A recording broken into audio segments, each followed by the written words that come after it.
I am live. Hey, Jim Toscano here, and welcome to the Monday night live stream on Tuesday night. And it's on Tuesday night because my guest tonight isn't available on Mondays, and I should know that. I don't know why I even asked him, because I know that Monday nights he has a standing gig that often you'll find him in a certain venue in the city, which we'll talk about at some point. I just want to start off just real quick. I just want to thank my companies that have been giving me so much support, and I really appreciate them. Vader Drumsticks, Prologix Percussion Offset Pedals, Sabian Cymbals, Blackmagic Designs, and Focusrite Audio. Focusrite is a new company that I've been working with. For me, they're not new. It's new for me, and they're helping me with my clinic at PASIC this year, PASIC 2022. Hopefully, I'll see you guys in Indianapolis this year, and doing a technology and drumming and technology clinic. So for all the kids that are still trying to get their tech together, I'll be there helping with that. So I just wanted to thank my companies. And of course, I'll be back, not next week because it's a holiday weekend. So I won't be streaming next week on Monday. I'll be streaming the following weekend. And my guest will be Jason Gianni, great educator and New York drummer, Jersey drummer, really, but we'll say New York drummer. Does a lot of Broadway subbing, and he's just a great guy, good friend of mine. And he's going to be in studio with me for that one. So we are streaming from my desk together, which will be the first live stream interview that I'm doing out of this studio. So usually in the past, it was just me playing drums. Then it became an interview show on the internet. And now we're going to have an in-person guest, which should be super fun. And Jason's a really silly guy, so we should have a good time. And I want to start by basically introducing my guest tonight, who's a great New York drummer, educator, and author. And we're going to be talking about his new book tonight, which I'll introduce shortly. And we're giving away a copy of his new book tonight. I first saw our guest tonight with the Bob Mintzer Big Band when I was much younger, and he was probably much younger, and but also with John Scofield, and he's played really with many of the legends. And as I said, he has a standing gig in New York at the Village Vanguard, and I mean, he's played with Miles, he's played with Vince Mendoza, who I'm a fan of, John Patitucci, Dizzy Gillespie, Gary Peacock, Mike Stern, Joe Lovano, the Vanguard Orchestra, the Carnegie Hall Jazz Band, and so many others. The list goes on and on. If you look at his discography, it's quite extensive. And without any further ado, this is my guest tonight, John Riley, with me tonight. Woo! And I was going to queue up a track, but they always mute the tracks anyway when I queue up. Facebook will inevitably mute the track for copyright infringement. So I didn't queue up a track, but welcome. So happy to have you here. And I'm glad to see your smiling face tonight. Thanks, Jim. It's great to be here with you. And are you a Jersey boy? I am not. I am Brooklyn born. So I'm a Brooklyn boy, but I live in Staten Island, New York. As does, you might know, Bob Franceschini, great sax player. Yeah. A lot of great musicians actually living out on Staten Island, but Bob is one friend that has lived here for a long time, and it's good to have other musicians around. There's a lot of musicians on Staten Island, but Bob is definitely one of the more notable ones for sure. So he's a great player. I remember meeting him when he was in high school. Really? I was with Woody Herman's band, and we did a workshop at Ramapo College in New Jersey. And Bob was one of the students there, like a high school senior or something like that. Wow. And he was playing strong even then. Yeah, I would imagine. He's such a great player. He's been playing with Dave Weckels' band. And, it's really cool to hear him in these different circumstances. But I definitely heard him with Victor Wooten's band a few times, and that was super fun to check out for sure. And Dennis Chambers, of course. Yeah, man. By the way, I think I saw you and I could be wrong, but I think I saw you also with John Scofield, Jim McNeely might have been playing, and so it was a quartet setup. Does that ring a bell? I don't remember playing with John and Jim. I played with both of them a lot. Yeah. Um, I played with John and Jim at the Vanguard, but with the big band when John joined us for actually our 50th anniversary week at the Oh, club some 10 years ago or so. And Jim was still playing in the band then. maybe that's what that was. Yeah. And Yeah. also another good friend of mine had sat in a few times at the Vanguard subbing. Tom Christensen, tenor player. Do you know Oh, I Tom? know Tom. Yeah, he's a great player. Yeah, he's a great player. He was the sax player in my fusion band when I was in my teens. So we had a jazz fusion group that played around. We did like 7th Avenue South and Visionis and the 55 bar, like playing all those staples. And he was our sax player for a time. Great player. I haven't seen him in years. Yeah. We stay in touch. He is teaching. Where is he teaching now? Is he in Colorado? No, unless I missed that. But he's still teaching and has a daughter, and he was doing well. So I used him I hired him. I won't say used. I hired him for a track for my book a while back when I put out my drum book. And so that was the last time I saw him. But I'll have to touch base with him and see what he's up to. But just tying some like threads together from times that I've seen you and things that are sticking in my mind. But always great to see you play. And of course, at PASIC, we've definitely spoken, and I've seen your clinics at PASIC. And there's a quote that I always make on my show, and I want you to clarify this for me, because you said this, and I believe you were quoting another drummer when you said it. And so it was about talent. And you said something to the effect that I thought you said Philly Joe said this, but I'm not sure, that it's not so much the God-given talent of playing, but the talent or the gift, we'll use the word gift, is the gift of having the dedication and the perseverance to push through and keep working at it. And you had said something like that in Austin, Texas. San Antonio. San Antonio at PASIC 2015, maybe? And at your clinic, you mentioned you had a big band at that clinic, I believe. And you mentioned that quote about the gift not being the talent and the raw talent of playing drums, but the thing about staying the course and working really hard. Do you remember that quote? I do remember that quote. I think that I was thinking about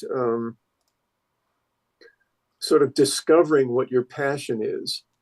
And then the gifted people are the ones that discover what their passion is, and then they stick with it.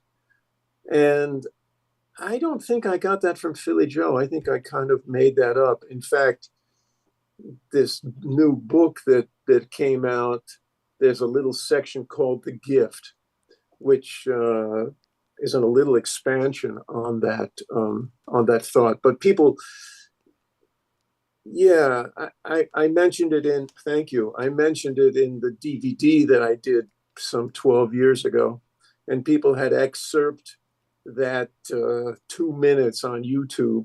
Oh, okay. Called The Gift. So, but I think that's really what's important is just finding the thing that you love and that you can commit to. Because we spend a lot of time by ourselves, sort of nitpicking little things that we know are a little bit deficient, but maybe that nobody else would recognize. And to be committed to keep repairing and expanding and growing, that's a big part of it without getting frustrated.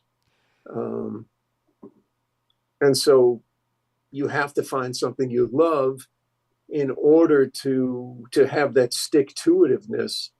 And so that's what, I was kind of saying, like, it's not about fast hands or fast ears, but having just this thing that you're connected with, that you want to keep growing with and expanding. Yeah. Well said. And now I can start just when I sort of quote that, and now I'll actually go back and read, the full thing in the new book about the gift. And now I can credit you with that quote, because I always say, I got this from John Riley, but I think he was quoting somebody else. And then I go through this thing about the gift. So that's really cool that we had that discussion, because I bring it up almost every single podcast. So in one way or another, kind of just, talking about, we do this out of the love of it and the commitment to it. Whether you're a weekend warrior that's out playing, cover gigs, or if you made it your livelihood, there's still that thing that keeps drawing you back and to work at it and chisel away at, where the deficiencies might lay, or where you're sort of trying to overcome something sometimes in your own mind, at the instrument, or just exploring. I remember seeing Newport Jazz Festival. I don't know what year it was, but it was on like Channel 13 on PBS, and Wayne Shorter was playing. And I was like, oh my God, like, he's searching so deep in this one solo. I was like, he's going to blow his brain out of the front of his horn. He was playing soprano, and it was just deep, really deep. I was so young, I didn't understand what was being said. I just knew that it was deep, you know what I mean? And I felt like on stage he was searching, really, really searching. And it's like, I think that's what it's all about. And especially if you can do that on stage, oh my God. There's a great story about Wayne Shorter. This maybe 20 years ago, he had a new band, and the pianist was a woman named Rini Rosnes, who was a really great pianist. And so he formed this new band, and he invited the band to come to the house to rehearse. And Rini kind of asked, can I come a day early and go through the music with you? Because the piano parts were the hardest things. So she went to his house, she sat at the piano, she played through all the music, she made little notes where he made changes and about dynamics, and this thing repeats 3 times, not 2 times. And then when the other musicians, the bass player and drummer, and drummer arrived the next day, Rini anticipated that they would play and refine all of the stuff that she had discussed, privately with Wayne. But Wayne is a big movie buff. So he has a film room in his house. So he took them into the film room. They didn't play anything. He took them into the film room, and this is 20 years or so ago. And he puts on the first movie, the Alien movie. Do you remember that? Did you ever see that one? Yeah. And it's a kind of a science fiction movie where they're on this rocket ship, and somehow this foreign creature gets on the rocket ship and causes all kinds of problems. So they're watching the movie, and everybody's totally engaged in it. And there's one most powerful scene where the alien erupts out of the stomach of one of the actors. And it's like, whoa, incredible move, crazy, shocking scene like that. And right at that moment, when this thing jumps out of the body, Wayne stops the music and stops the movie and says, that's what I want in my music.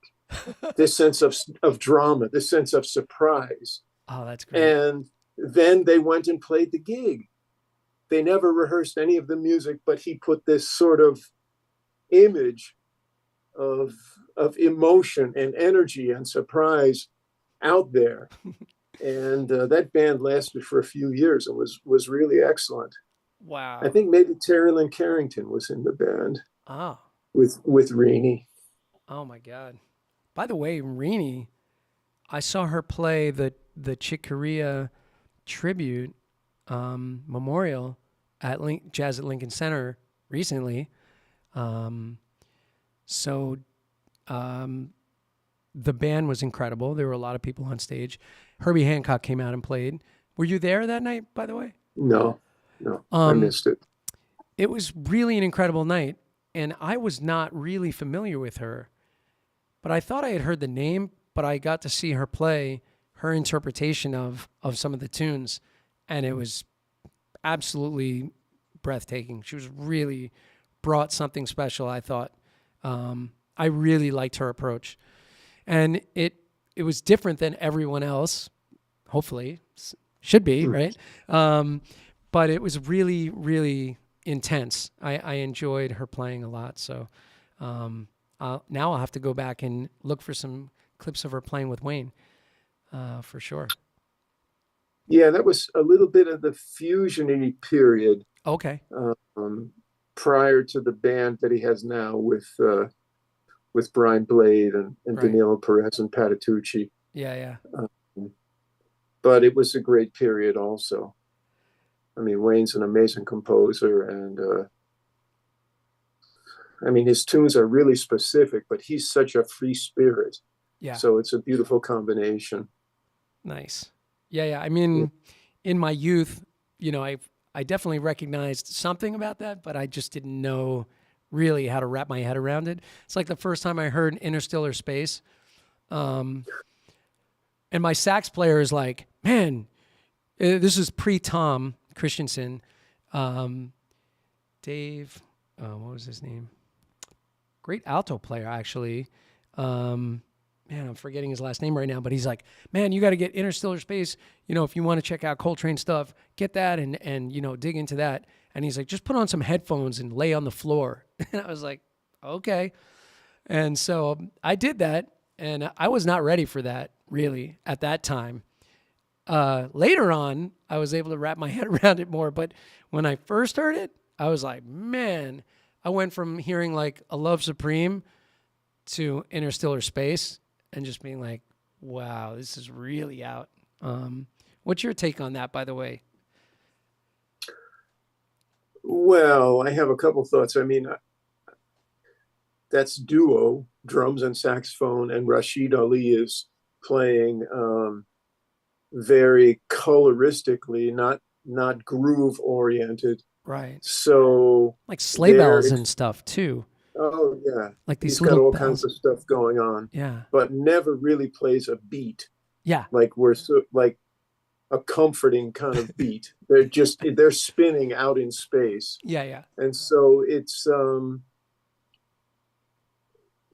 very sophisticated in a way, but sounds random at first. Yeah. And we all have. I mean, I remember the first time I heard Mahavishnu Orchestra Intermounting Flame. Yeah. And I didn't get it at all. I was in high school, and one of my buddies, who was a drummer, who was obviously hipper than me at that point, turned me on to that record. And I just didn't get it. And then 6 months later, I heard it again, and it was like, it blew my mind, because I could understand what was happening a little better. Yeah. So sometimes you're not ready for it. That's a really good point.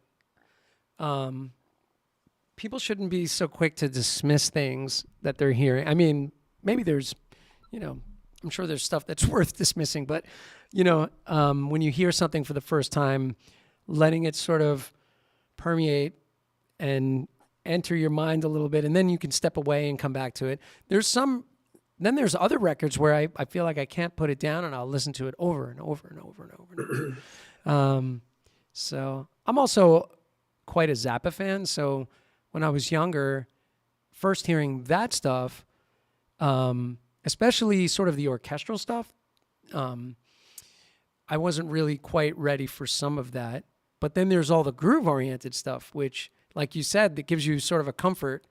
you get to just dig into a groove, even if it's in, an odd time or something, but gives you that sort of comfort where you're like, okay, I understand home base. There's something going on. I can feel, but, that stuff can be quite challenging for people to listen to as well, I think. Yeah, and I have to confess that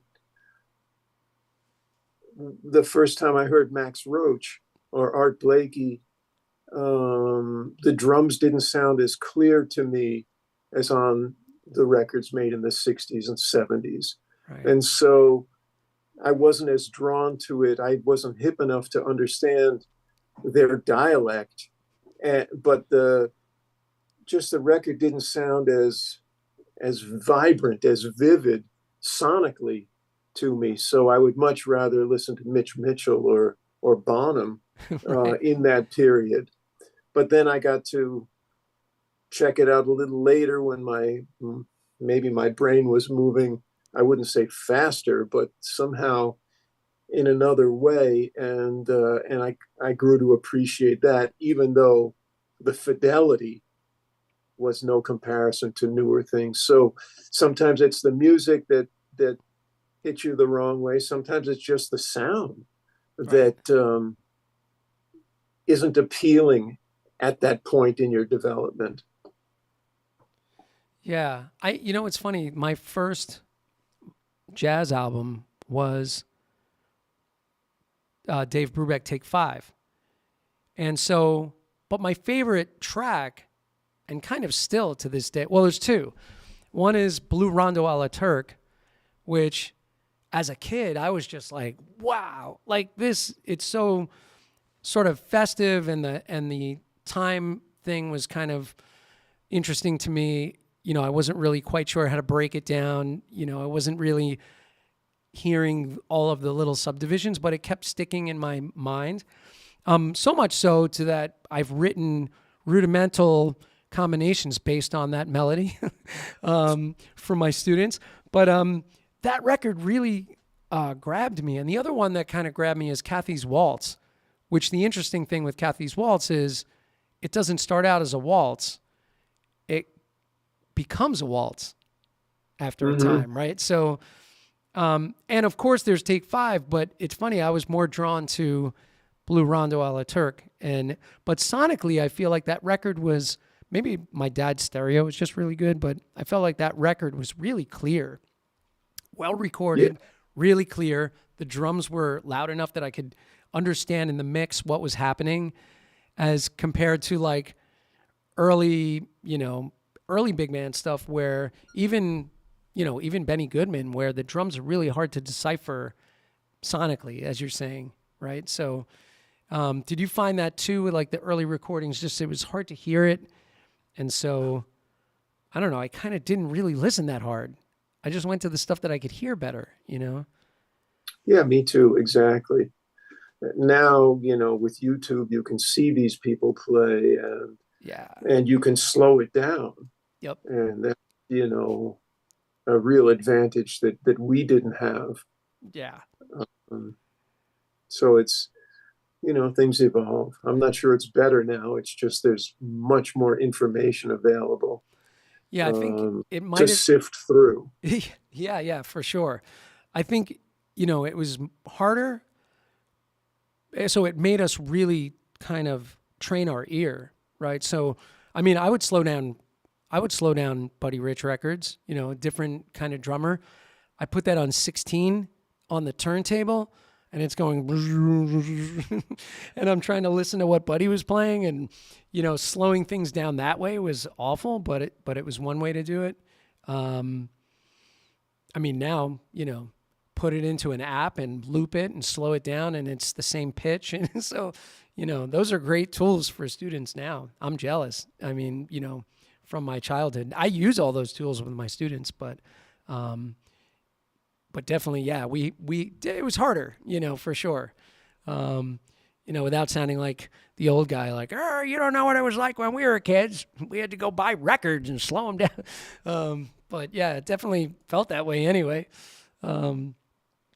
Yeah, but it also felt so good when you kind of clarified and grabbed whatever that two-bar thing was that Buddy played. Right, right. Um, I always, I have to say, what was your first experience seeing a live drummer? And this is something I usually ask later, but I wanted to just mention it since we're talking about Buddy. But who is the first drummer that you saw in a live setting? Well, it may have been Buddy when I was, I don't know, 11 or 12 years old. I grew up in New Jersey, but my family went on a winter vacation to Miami. And it turned out Buddy was playing a week-long engagement down there. Wow. And I was already playing drums, and my father took me to the concert, and it was pretty overwhelming. But they played, and then they took an intermission. I've told this story before, but they took an intermission, and my father said, "So go talk to him, see what you can learn." So Buddy kind of walked out a back door off the stage and was outside and got into a Winnebago, which I think was part of his payment for this long engagement. Okay. And he walks up the steps into the Winnebago, and I follow him in there. And it's just the two of us. And he's sort of ignoring me. And then he's talking to himself. He says, "I got to change these curtains. They don't look right." And then he says, "Hey kid, what do you think of this silverware? I got to get my stuff in here." And then he says to me, "So you must want to be a drummer." I said, "Yes, sir." And he said, "What's the greatest two-bar break ever played?" And of course, I had no idea what he was talking about, really. I'm 11, 12 years old. And he says, "Shadow Wilson on Queer Street, Count Basie's band, Avenue C. Do your homework. Now get out of here." That's so great. And that was sort of his playing was overwhelming. It was ferocious. Yeah. But that was a drum lesson. Like, you got to learn, you got to listen to some music and sort of study the history of this stuff. Wow. And also I got out of it, as great as you think I play, this is the greatest two-bar break ever played. You better check it out. Wow. So there was a humbleness in his egocentric personality. Wow. Wait, so did you actually jot that down, or did you just remember, I got to check out this break that he told me about? Well, I didn't check it out for maybe 8 years. Right. But I always remembered it. Nice. Yeah. So that moment, man, that's a pretty amazing moment. That definitely kicks the heck out of my moment. I was going to say that I went to see him at the Brooklyn Academy of Music when I was about that age, with Mel Torme, and was singing. Actually, Mel Torme got up and played drums a little bit. I always mention this on half of my shows, but that was a great concert, and it was a great experience. And I only owned a bass drum at that time. So I might have been 10 or 11. And I went home and I practiced, and I had the bass drum flipped over like a table. So it was just, there was only one skin on it. There was one head. And I found this bass drum. Believe it or not, I found it in a tree on the way home from school. I think it was 4th or 5th grade. And I took this bass drum home and I laid it down like a table, and I would play on that because I didn't have any other drums at that point. But after that show, I went home and played the bass drum. I was definitely inspired. I don't know, what I was able to do at that time. Probably not much, but it did make me want to go home and play. That's for sure. But cool. So we both have like that early Buddy Rich sort of seed getting planted, right? Yeah. Hey, I watched one of your videos, and you're playing really strong. Are you playing left-handed, or was this thing flipped over? I'm a lefty, yeah. Okay. Yeah. I started out playing left-handed. You did? Yeah, because I write with my left hand, and my father knew a little bit about drumming. And so he said, "Well, okay, you're left-handed. You hold the right stick like this," which was not correct. It Right. should have been more like that. But he said, you hold the right stick like this and you hold the left stick like this.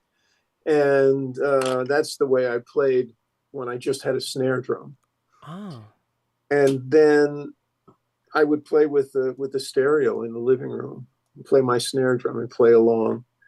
And I guess it didn't sound that good.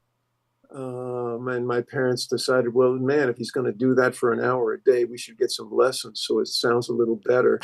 nice. So I went for my first drum lesson, and the teacher was a 19-year-old guy who was a student at the Manhattan School of Music. His name was Tom Secola. And he said, and the lessons were $3 a half hour. He Nice. said, well, that's okay. You know, you can play like this left-handed traditional grip, but if you're ever going to get a drum set, it would be better to switch and play this way. So he switched me to playing in the traditional grip fashion. Wow. Did anyone ever try and change you? Yeah, my first band director was like, "Yeah, we're not switching anything around. You're gonna have to learn how to play righty." And I was like, "What?" So and my teacher that I had at the time was like, "No, you're playing lefty. You're left-handed. You're playing lefty." And so I really struggled in band because he wouldn't let me switch anything around. So then I sort of played open-handed and kind of I was riding on the crash cymbal on that side of the kit, which was kind of a good lesson in a way, but it was frustrating as a kid. But yeah, I learned lefty and stuck with it. He was the only one that ever gave me a hard time, except for sound men at, various venues in New York City that shake their head when you go, "Oh, I'm a lefty," So didn't you see it on my rider? Come on. Who was your first teacher? Was it John Scirocco? No, so I grew up in Brooklyn, and Oh, right. I'm thinking of Staten Island. Excuse me. So so my first teacher was Mr. Davidson from my elementary school, who was the assistant band director, and he was the chorus teacher. He was the chorus teacher. He played piano and he played some drums. So he was my first teacher, and he was very mean, as I remember, and I quit. I didn't want to take drum lessons anymore. And I wasn't understanding the reading part at first. And so he was giving me a really hard time about it and just making me feel bad instead of helping me. And then I wound up with this guy, Handsome Hal Parker, which there's a couple people in the chat that know of him. I see some names, but Hal Parker was this crazy guy. He was a club date drummer. He did all the shows up in the Catskills. In the Catskills. He was heavily into the Catskills show scene. He played traditional grip. He was actually a pretty swinging drummer. But he was my first teacher, and he was totally bananas. And so, but he really taught me how to read. And he would take a piece of paper. This is your interview, and I'm telling you all my stuff. He would write down notation with no bar lines, just quarter note triplet, dotted half note, double dotted quarter note, 16th note, just like notes and notes and notes and notes and notes. And then he'd hand it to me and say, "All right, write it out." And there's no bar lines, so I would have to figure out and calculate everything, throughout this thing. But it really helped. I still have some of those sheets somewhere. And then he would circle the things that were wrong and check the things that were right. And then we would play it. So it was tricky stuff, but it really did teach me to read notation. Your first drum teacher, this 19-year-old guy, were you with him for a while?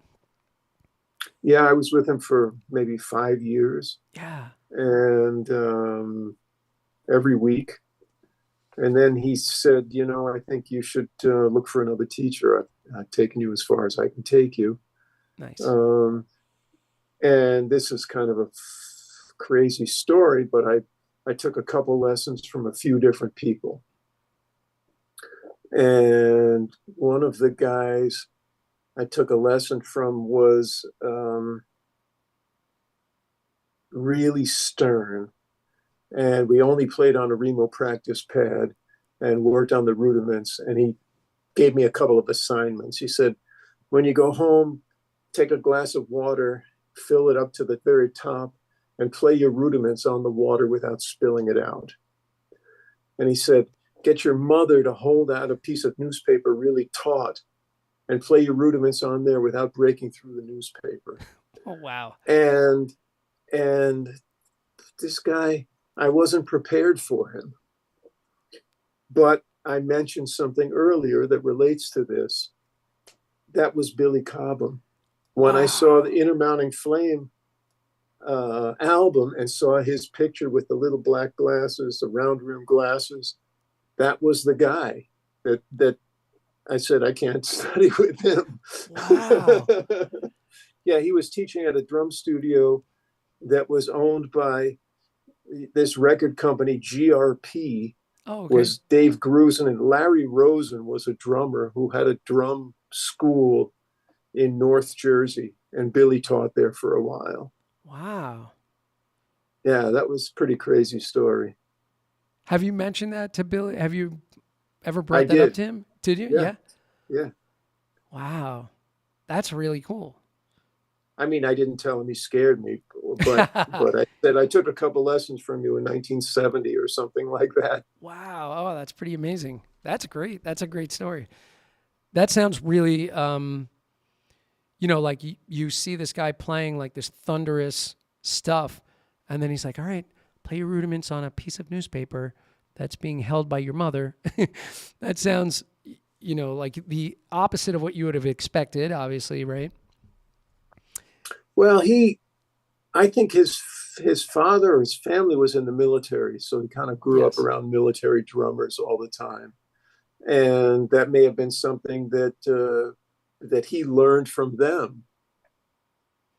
Wow. I'd actually heard, from other people subsequent to that, I've heard about the newspaper and the glass of water. So that's something that goes around. Yeah. I don't think he was trying to be cruel, or I don't think he invented it. Right. Well, it's like, everybody sort of had their bag, right? Like Sam Milano was really big on the metal sticks, kind of early on. Actually, a kind of quick, funny story. I had Sperry Karas on the show. Do you know who that is? Yeah. Yeah. And he was one of the last surviving students of Charlie Wilcoxon. Oh, wow. And he took a lesson. His first lesson with Charlie Wilcoxon, he showed up, and Charlie's wife would sit in the hallway outside the drum room with like a table where she would take the money and make them buy a metronome and maybe a book or sticks or something. But so he goes in the drum room before he bought his metronome. He went in the drum room, and Charlie Wilcoxon said, play something for me, because he learned all of these solos from one of Charlie's books. And he said, all right, play something for me. And he played it, and he basically said, all right, that was terrible. Get out of here. Go see my wife outside at the table. Buy a metronome from her. Go home and practice with the metronome until you can play with the metronome. And when you can play with the metronome, then come back. And I was like, wow, that's intense. That's that old school hard knocks kind of, attitude towards lessons. But he went home and practiced with that metronome until he got it. And was Sperry from Cleveland originally? Because I met Charlie in Cleveland right before he passed away. Really? Yeah. There was a club there, like a restaurant club called Swingos, that whenever the bands would go through town afterwards, everyone would go there and have a drink. Gotcha. And he was always hanging out in this place just to meet, to hang out with musicians. I never took a lesson with him, but it was interesting to meet the man. Yeah. Oh, wow. Is Sperry still with us? Yeah. He was on my podcast. He was on the show a few months ago. He's living in Germany. And right. I met him there. Yeah, I knew him there. He's 90 or 91, I believe. Let's go back to my notes. But yeah, and he's in great health and great spirits and still playing. And yeah, really great, man. He had some great He stories had too. he had a really good gig there Yeah. He actually with the told, WDR yeah, band. exactly. Yeah, yeah. He told a Yeah. story of Stravinsky coming in and seeing the band and being fascinated by the drum set. Hmm. That's pretty intimidating to have Stravinsky, asking questions about the drum set, but that's pretty cool. He had some interesting stories, Hmm. for sure. Well, they used to rehearse. I subbed for him. They used to rehearse in a building where Stockhausen had his office and his studio. Oh, wow. Um, so I'm sure Sperry, I mean, I would see Stockhausen in the cafeteria of this place. So I'm sure Sperry has some crazy stories about him. Yeah, yeah. I would think so. Oh, wow. So I think usually around this time, I like to just check into the chat and see what's going on and just say hello to a few folks. I hope you guys don't think I was ignoring you last time when I had Annika on. The chat window was not populating, so I was not trying to ignore you guys. I actually I went live the next day and apologized because I felt bad. I like to engage with everybody.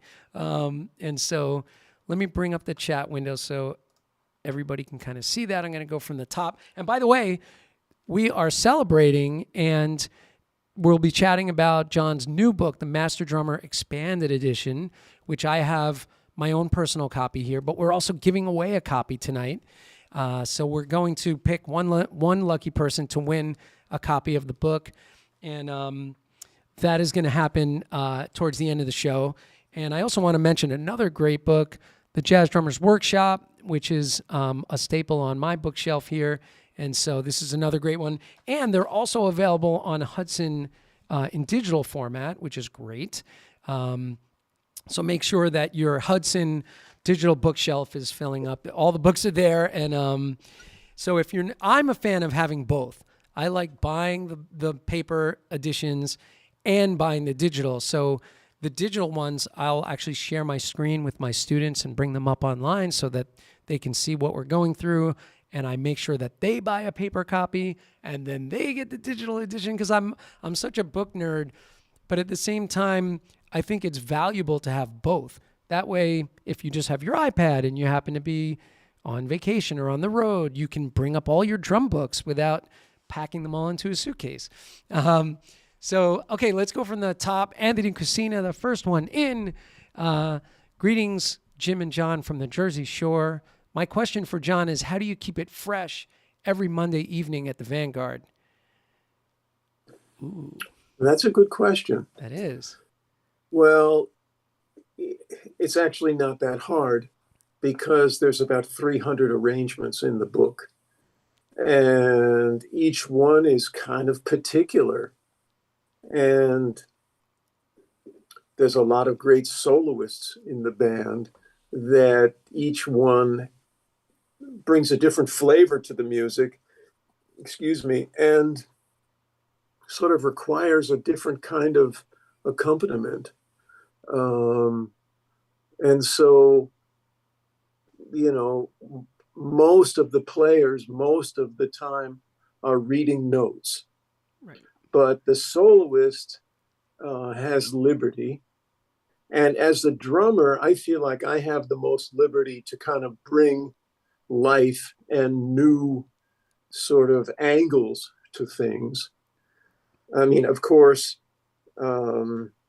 most of the music was written with Mel Lewis in mind.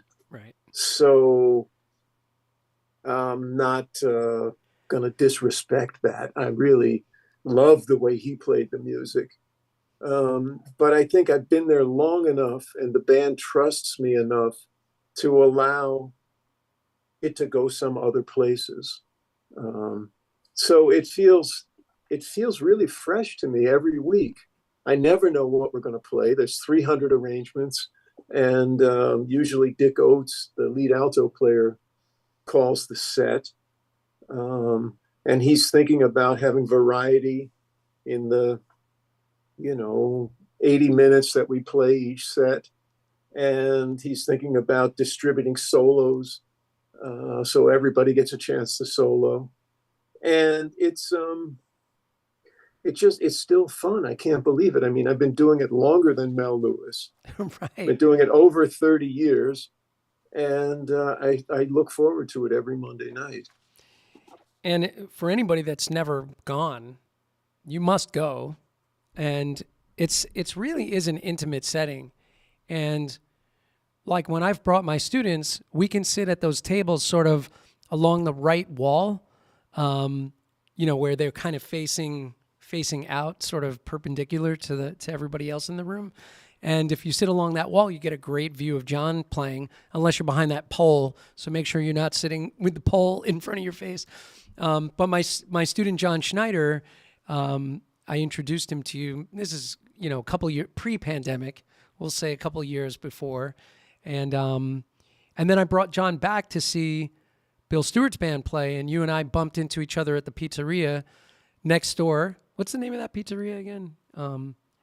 Well, Rivoli, maybe? Yeah. But yeah. People refer to it as Vanguard Pizza. Right, Vanguard Pizza. So, do yourself a favor. If you've not gone, go to Vanguard Pizza, grab a slice, and then go next door and see John play on Mondays. I actually printed out your schedule. So, upcoming dates. Well, you played last night. How was that? It was fun. Yeah. Yeah, there were some subs in the band, but they really brought a different energy to it. And that's always nice, too. See, that's the other thing, right? So depending on different subs that might be in the band, it'll be a different experience, a different listening environment for everybody, I would imagine, the audience and the band, alike. So that's pretty cool. That gives it some variety, right? Yeah, and I must say that we came back maybe in September of last year and did a month or two, and then seemed like there was a flare up of COVID, and then we were closed until the end of January. And January and February business was kind of slow, but since then almost every set is sold out. Great. So there's this feeling of, people are curious about what's happening, and we feel that energy. Nice. So the band is always excited to play. Yeah, and you do get, it seems like a really good influx of, and a mixture of tourists, and then of course regulars. But there is definitely a fascination. Tourists are coming in to check it out. So the crowd has that energy, that new energy sort of, right? So that must help fuel the band. It's not like playing the 55 and sometimes, well, rest in peace, 55 bar. But sometimes it's a few of the same drunks sitting in the corner, so like you always have this new fresh crowd, which is really nice. Can I tell you a story about the 55 bar? Yeah. Oh, years and years ago, I would play there with Mike Stern, and the club didn't have drums at that time. Right. So I was often teaching during the day at Manhattan School of Music before I went down to the club. But I would drop my drums off there at 11, 12, 1 o'clock in the afternoon, and there'd be people sitting at the bar. And when I came back at 10 o'clock at night to play the set, which always started at 10:15 or 10:30, some of the same people would still be sitting at that bar. Wow. At the 55 bar. Yeah, there were 2 or 3 women that would be there all day long. Right. It was a different kind of crowd. Yeah, that was a different vibe there. Yeah. And that's so funny that you said that, because as far as the drums, a lot of venues didn't have, most venues didn't have any kind of a backline. So even, like the Bitter End, I talked about the changeovers at the Bitter End recently, where we were carrying our drums through the crowd.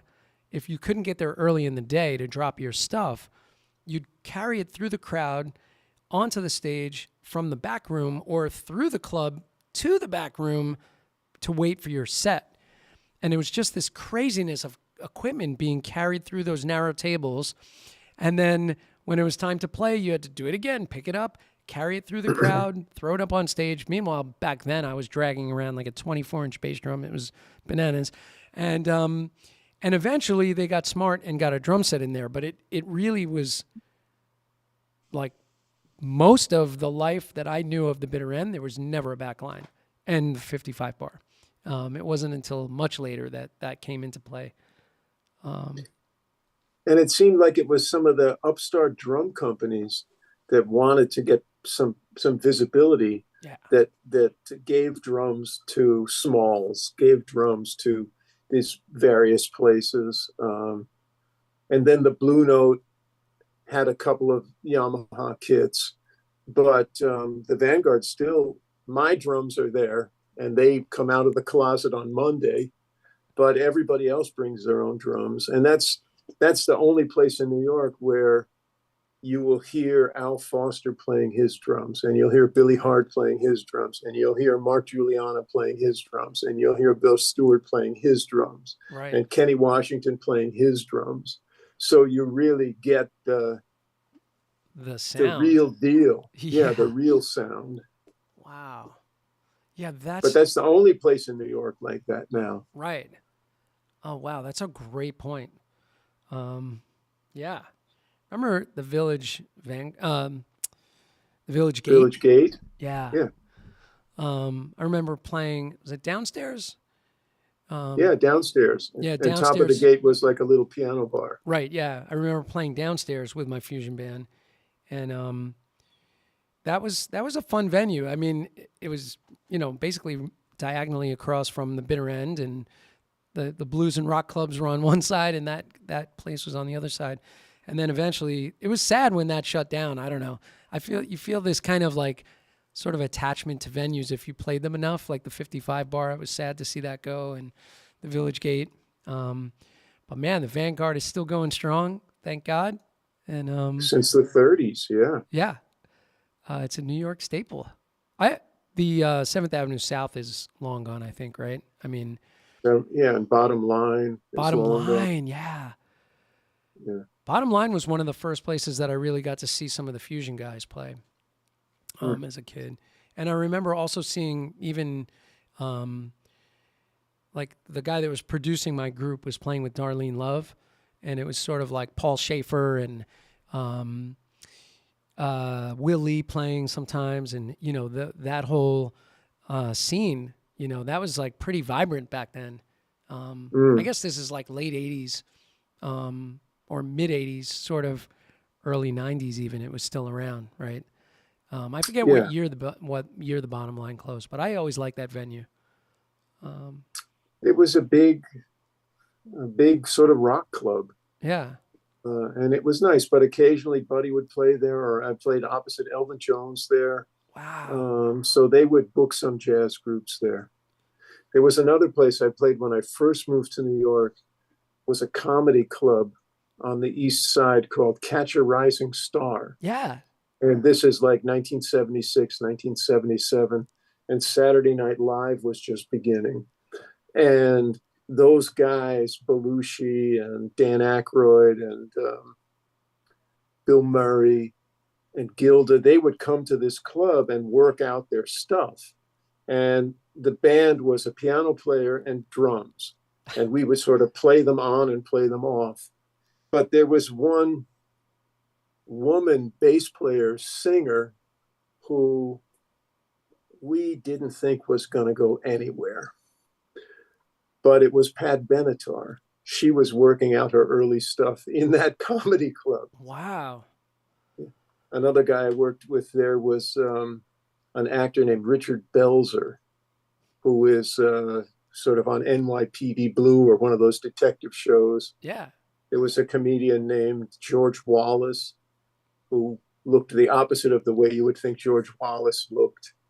And just playing with all those acts was really fantastic. Wow, that's super fun. Yeah. And seeing those comics or different artists working their stuff out, that's cool. Just to have that. Yeah, and they were in their 20s then. They were all in their 20s. Oh my goodness. Wow, that's really cool. And there's another venue that I used to play, which I don't remember when it disappeared, but it's definitely gone. Was Sweet Basil, Oh yeah. which was outside Lincoln Center, right? Or No, down. Sweet Basil is south of the Vanguard, Oh, south right, of south of the Vanguard. Smalls. So Sweet Basil, Uh, and then what was the other one? There was a place up near Lincoln Center. Um, there was another place called Lush Life, but I don't think that's the one you're referring to. No, I think it had the word sweet in it also. So Hmm. Sweet Basil became Sweet Rhythm. right, no, There's Iridium. right.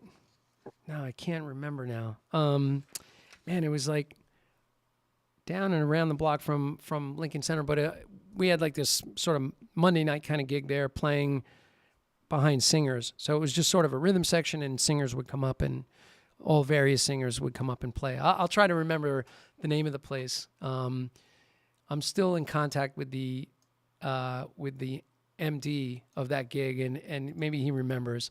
Hmm. Yeah.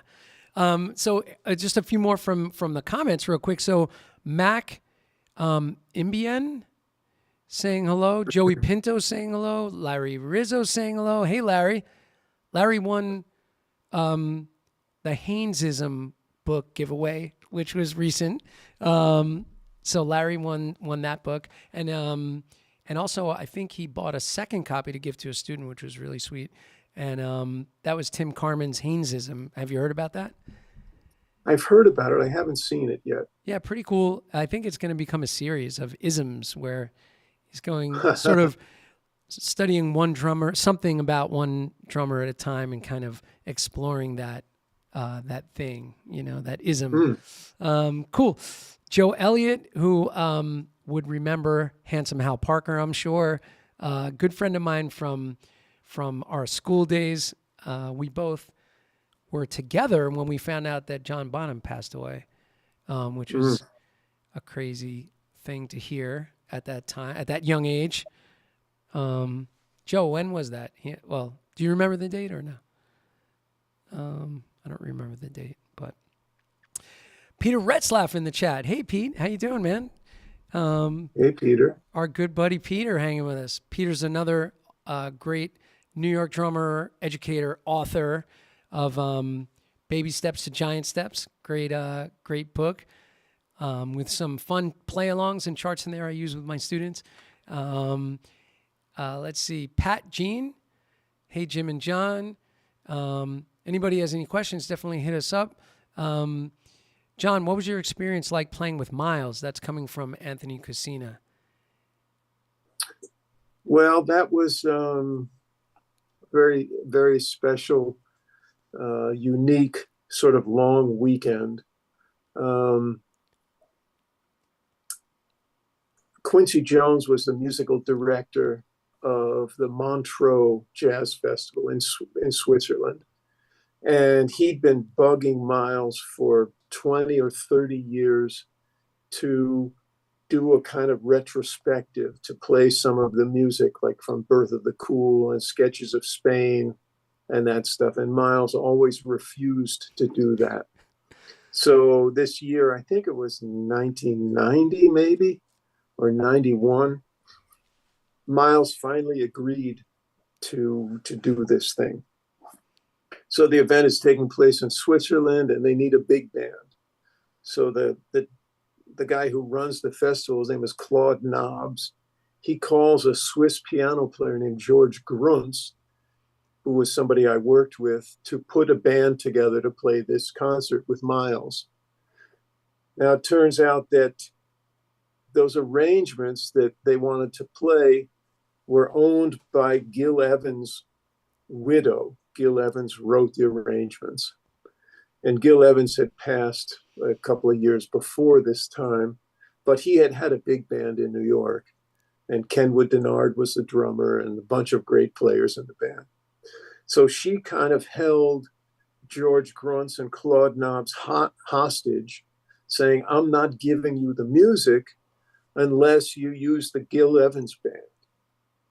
So, oh no, we got two bands, two drummers, And Quincy thinks, well, geez, maybe this is lucky. Maybe this is the only way we can make it better than the original if it's twice as big, which was kind of a crazy idea. So anyway, I'm hired to play drums. Kenwood is hired to play the percussion on some of those pieces. And the two percussionists on them were this great snare drummer from the New York Philharmonic, Buster Bailey, and Elvin Jones was playing castanets and some other stuff on those records. So we get there, and I've got my drums and cymbals there. And what do you know? I go to the first rehearsal, and Grady Tate is there. I'm thinking, what's happening? Now we have three drummers. And I happen to have worked with Grady Tate because he was actually singing a lot towards the end of his career. And this is okay, with a long story. There were a lot of rehearsal bands in New York, bands run by composers, and they just rehearsed so they could hear the music. Really no idea about doing a gig or recording or anything. As a new drummer in New York, because I went to North Texas and had some reading skills, when you played in those rehearsal bands, you had to bring your own drums. There were no drums in these places where they rehearsed. So there was a place called Charlie's Bar on 50th Street between Broadway and 8th Avenue that had a back room that let bands rehearse. But in the front, in the bar, it was a place where a lot of the older studio musicians would hang out. And Hank Jones and Grady and Clark Terry and those guys were always hanging out there. And the bartender, Charlie, would take messages for them. And Charlie would tell him, Grady, you've got to go over to Media Sound at 2:00. You've got a date. So this is way before cell phones and all this stuff. So I'm rehearsing with a band in the back room, and Grady's in the front. And I played something. I played a little lick. And he comes in the back and he says, man, you got to show me that. So I showed him the lick. I mean, it was a very simple lick, but I showed it to him. And then he started calling me when he had gigs as a singer. So we played a lot of prisons. We played Sing Sing. We played Brooklyn Correctional Facility. We played all these prisons around New York with a trio and Grady singing. Wow. So this is now some years later. I meet Grady in Switzerland during this Miles thing. And he said, yeah, Quincy didn't know you were Kenwood, so he brought me in. He said, but I'm 59 years old. I just want to sell my drums and sing. But now I'm afraid of Miles. I don't want to work with this guy. So he said, you should play drums on this thing. And I said, well, you know, Quincy brought you here for a reason. So in any event, Grady plays drums. Kenwood and I split the percussion stuff. But if you see the video of it, Grady's playing my drums and cymbals. So it was like 3 or 4 days of rehearsal and a concert. And it was pretty magical, actually, to be around Miles, to see the way he interacted. He seemed really happy, in good spirits. He had some difficulty reading the music, so they blew the parts up really big. Oh, wow. So he could see it. But then it turned out the band I was playing with, Kenny Garrett was in the band, and Wallace Roney. We were the band that George Gruntz had. We were hired to do the gig. Excuse me. Miles asked Wallace to stand next to him when we rehearsed the tunes, and he would have Wallace play the first 4 or 5 notes of the song, and then Miles would immediately know what it is and wouldn't have to read it. Gotcha. But on the concert, he had Wallace on one side and Kenny Garrett on the other side. And Miles would solo, and when he got a little tired, he would go like this, and Wallace would take over, or go like this, and Kenny would take over.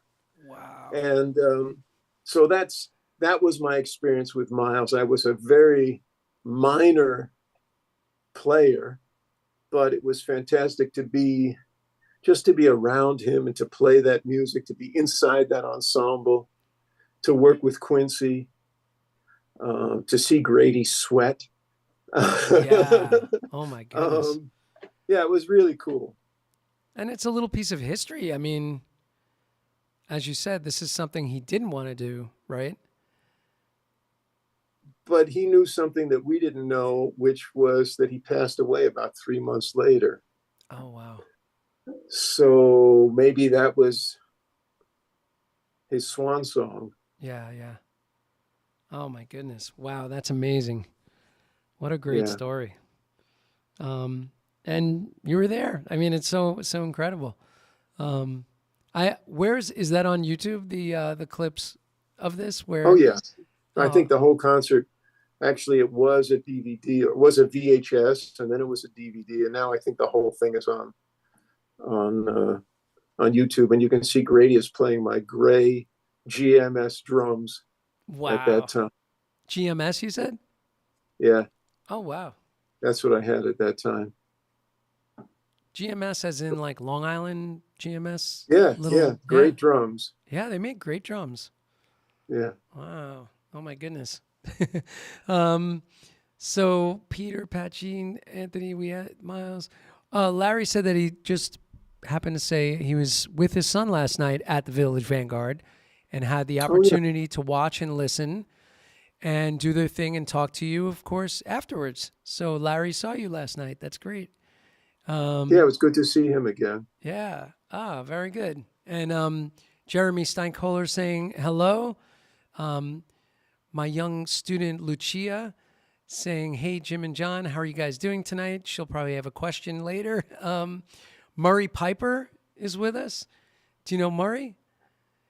Yeah, who is that? I know his name. Great educator. And actually, Murray and I were just on the Sabian teachers panel, SEN, Sabian Education Network panel last week, talking to drum teachers about getting their businesses together and talking some business skills and sort of curriculum. So Murray's a great player. And actually, Murray and I met at PASIC last year on the technology panel that we were speaking to a crowd of people about drum technology and how to teach online for those that were still trying to get into the online teaching game, as it were.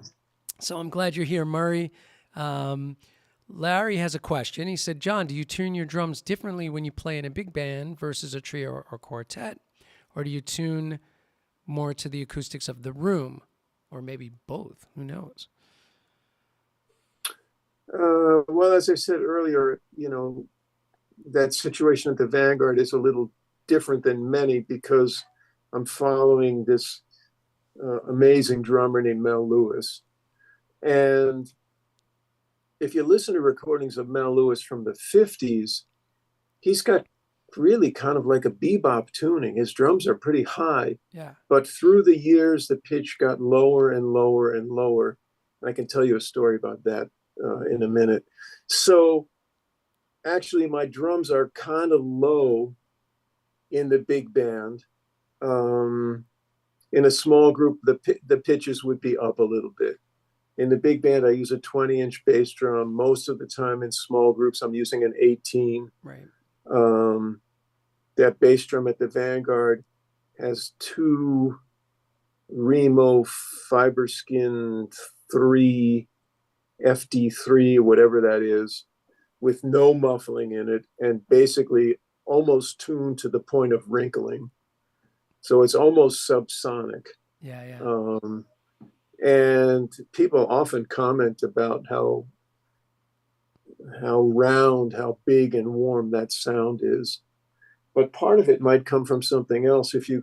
Can I step away from the camera for a second? Absolutely. Let's see. And by the way, I wonder what kind of beater you're using on there at the Vanguard. That's what I'm getting at. Yeah.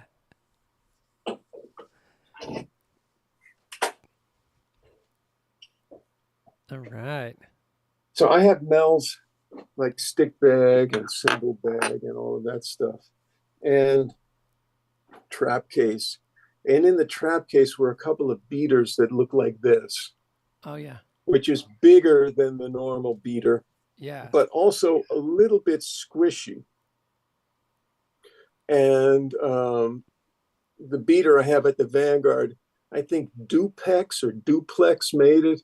It was maybe a little bigger than this, and it had a black stripe in the center. Okay. And so these are, definitely from the 60s or earlier. Can I see the top of that beater? Okay. Oh, yeah. So it's riveted, right? Sort of. It's riveted, yeah. Yeah, And the bottom looks like this. Right. Same thing. Yep. And this kind of, I don't play into the head. So with the tuning the way it is, and with this bigger sort of,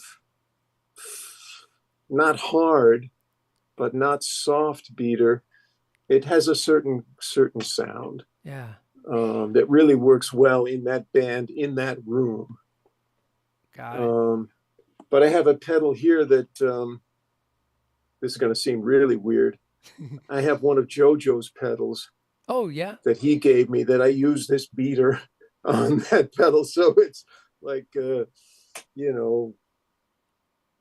20th century and 21st century technology melded together. You have the strap is on the JoJo pedal, right? It's a nylon strap instead of a chain or a direct drive. Gotta look at that. Yeah.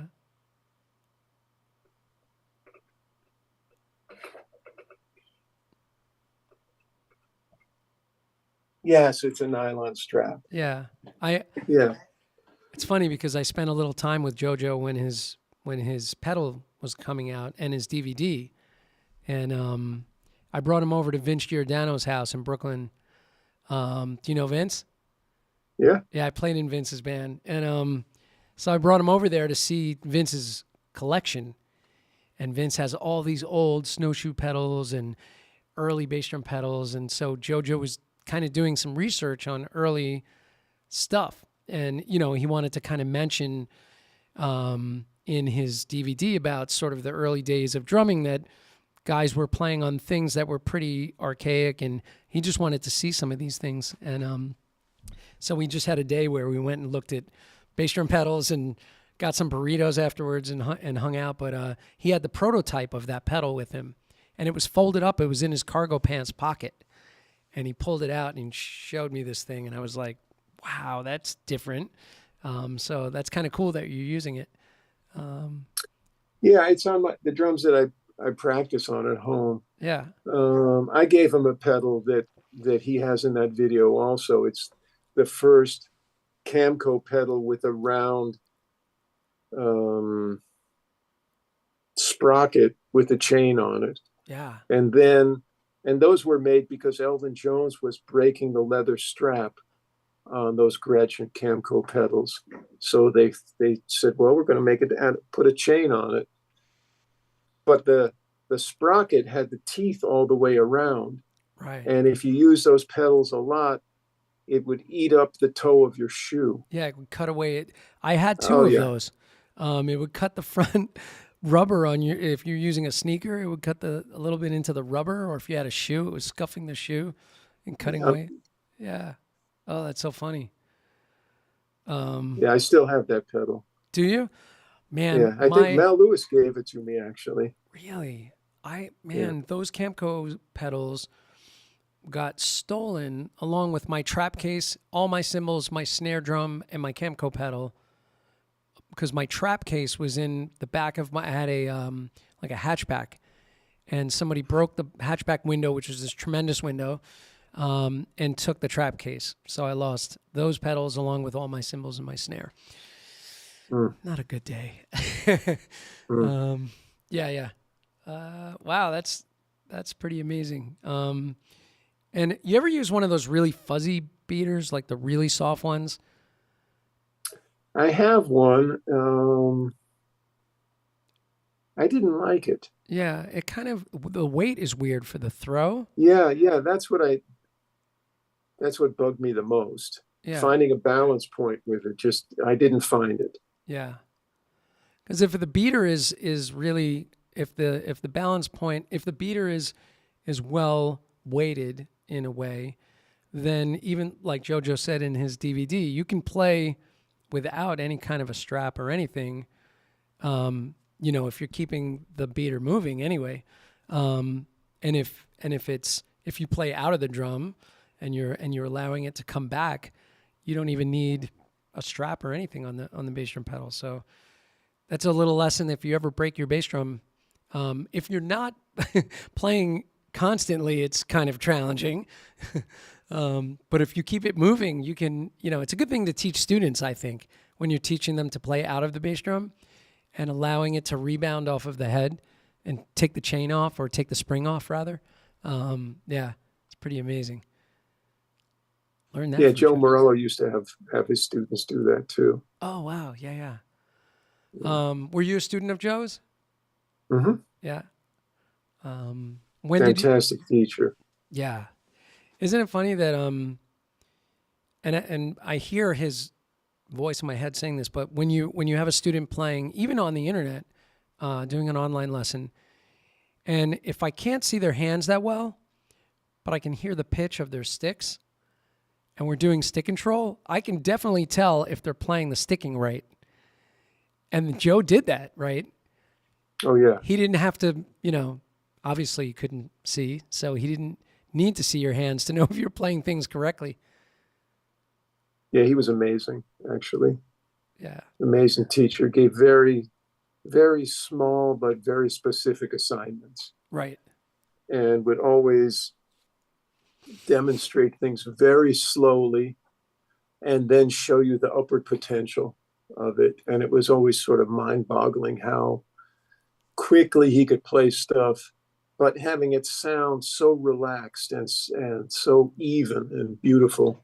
Right. And that convinced me to spend 3 or 4 hours every day on the practice pad working on that stuff. Yeah, he was great. Danny Gottlieb actually told me to study with Joe Morello. Oh, wow. Yeah. That reminds me, I have to circle back to Danny. We were trying to schedule him on the show for some time, and then during COVID, it just got, I don't know, it didn't work out, but I have to hit him up again. Danny's a sweetheart of a guy. Great player. Good guy. He and his wife are both really talented. And his son, right, who also plays. Yeah. Very cool. Let's see. Some other comments here. Oh, John Gill just saying, great to see you, and he's looking forward to working through your new book. Thank you. John, do you already have it, or are you hoping you win tonight? Let us know. And actually, it's kind of funny because the next question was about takeaways while studying with Joe Morello from Anthony Cucina. So we were just kind of addressing a little bit about Joe. By the way, just on an off note, were you at the funeral? I was. Isn't it crazy that there's so many drummers at that, you know, to pay respect, and his wife, you know, really to support her as well. But there were so many drummers there, and it wound up afterwards being like sort of like going to PASIC. Like all the drummers were at the deli across the street, all sitting together at tables, you know. It was like a gigantic drum hang afterwards, but it really was a beautiful tribute seeing everybody there. And, you know, I wrote in with Dom Famularo, who we're sending you our love, Dom, and happy birthday again. I keep saying it, happy birthday. So Dom and I picked up JoJo in the city. Stanton was there because he happened to be in the city. So that was the 4 of us in the van going. Then we met up with Carmine, was there, and I think I remember seeing you there. And every other drummer in New York and the tri-state area was there. It was just a really moving tribute. So crazy, right? Well, I wish I had been in that van with you because Dom asked me to speak at it, but I got lost trying to find that church. It was in a weird little place. It was, yeah, and yeah. arrived a little bit late. So, I mean, I was happy to be there, but I wasn't able to participate the way might have been planned. Right, yeah. Yeah. It's sort of a blur, that whole. I don't remember a whole lot about the service for some reason. It just seems like a big blur to me. But I just remember, being at least glad that there were so many people there to pay respects, and it was, beautiful in that way. So just like Chapin's memorial, which was at the Hard Rock in the city. Remember that? Mm-hmm. That was another really, of course, well attended. Everybody was there. Once again, I was there with Dom and Gad, and Sam Milano was there. He was still kicking around, right? And that was a really moving tribute as well. Well, this drum community is so strong. Yeah. I was at Elvin's funeral, and Max Roach was there. He was in a wheelchair, and he'd been living in an assisted living place, but he wanted to attend Elvin's funeral, so he was there with a nurse wheeling him around. And yeah, there were a million drummers at that one too. Yeah. In Manhattan. See, you're so right. I say this on every live stream, but the drum community is so tight and supportive. It's like definitely different than other musicians. And I always make the joke, I'm like, there's no, like Pasek, I mean, there's no bassoon hangs. Like, you don't see the bassoon community coming out together supporting each other the way the drum community is. We're definitely like some big extended dysfunctional family. For sure. And Max's funeral, Bill Cosby was there. There were like 3,000 people at Max's funeral. Oh my goodness. And Maya Angelou spoke. I think Bill Clinton was there. It was incredible. Oh my God. Oh, wow. Yeah. That was at Riverside Church in Harlem. Yeah. Which is like a 3,000 seater, and it was standing room only. Oh my goodness. I mean, I would imagine that, in something as big as that there is, I mean, as you said, there were even politicians there. So the music community as a whole, or music lover community, would be there, I would think, with the history that Max has behind him. Pretty amazing. I'm just going to do a couple more of these little comments and just pay respect to a few people that are hanging with us since I missed everybody last time. Ringo Chung, I don't know you, but welcome. Jim and John sending love from Hong Kong. 7:20 a.m. when he left that message, August 31st. Very cool. Don O'Keefe, my dad played me Take 5 and Buddy Rich's Swingin' New Big Band. Both blew my mind. Oh, we mentioned these earlier. These are going back from the beginning of our stream. Somebody saying laying on the floor. Oh, Joe Elliott saying laying on the floor is a great idea while listening to Interstellar Space, because if you were sitting or standing, it would have knocked you on your butt. I was thinking of that method that, what was your teacher's name? Crazy Hank. Oh, Handsome Hal Parker. Yeah. Handsome Hal Parker, the way he wrote out those rhythms without bar lines. Yeah. He was setting you up for Interstellar Space. 100%. Yeah. No tempo, no no rhythm to decipher it, That's true. That's a very good point. Walter Davis at Ditmas. Oh, yeah. So once again, Joe Elliott saying Walter Davis at Ditmas. So our teacher, our band director, was Mr. Davis, Walter Davis. And I remember, besides the fact that he wanted me to play righty, he played us a Chuck Mangione record in our band class. And it was, do you remember there was a tune that he did called Pina Colada that was on Fun and Games? I think the album was Fun and Games. Dennis Bradley on drums, right? I think on James Bradley Jr. Oh, James Bradley Jr. Right. Yeah, yeah. And I remember actually really liking that record because it's sort of accessible and, you know, poppy.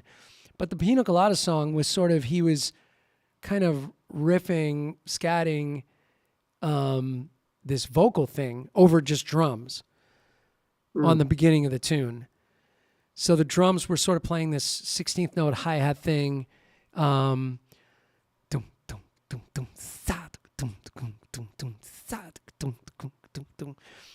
Chuck Mangione was like doing this big gong, big gong, bigga, that kind of thing, right? And I was like, wow. I was blown away. The other kids were all laughing because they were like, what the heck is Mr. Davis playing for us? And I just remember being blown away by the rhythmic thing that was happening between Chuck Mangione. And then he kicks into sort of teasing the chorus and sings pina colada, me, pina colada. And then it kicks into the tune. But that stands out as being like a cool moment where he played us some music for once. And but it was that record. Yeah, interesting. And then after that, I got, what was it, Children of Sanchez? Like this double record that was from a movie. Kind of went down as a kid, a rabbit hole of listening to all this Chuck Mangione. But that's a seed that got planted by my middle school band teacher. Well, Children of Sanchez, I think that's Steve Gadd and Joe LaBarbera on that one. Yeah. One early Chuck Mangione record that blew my mind was this record called Alive from 1971 or 72, Gadd Quartet. Gadd playing a 4-piece Gretsch kit and sounding like Max Roach triple caffeinated. Wow. There's a version of High-Heeled Sneakers that's ridiculous. And I think St. Thomas also, and Steve solos on both those tunes and really sounds, I mean, the groove is incredible, but the soloing is incredible too. Alive, you said it's called? Alive in? Yeah, Chuck Mangione, Alive. Alive. I'm just making a note so I remember to look it up. Yeah. Which I may have checked it out in the past, but it's not ringing a bell, so I definitely want to check that out. Cool. Great stories from you both. Many thanks, John, for all of your drumming inspirations from Ringo in Hong Kong. Thanks, Ringo. You're lucky, man. You have a great first name. I don't think any musician will my forget. My wife is going to see Ringo. Really? Yeah, in a week or so.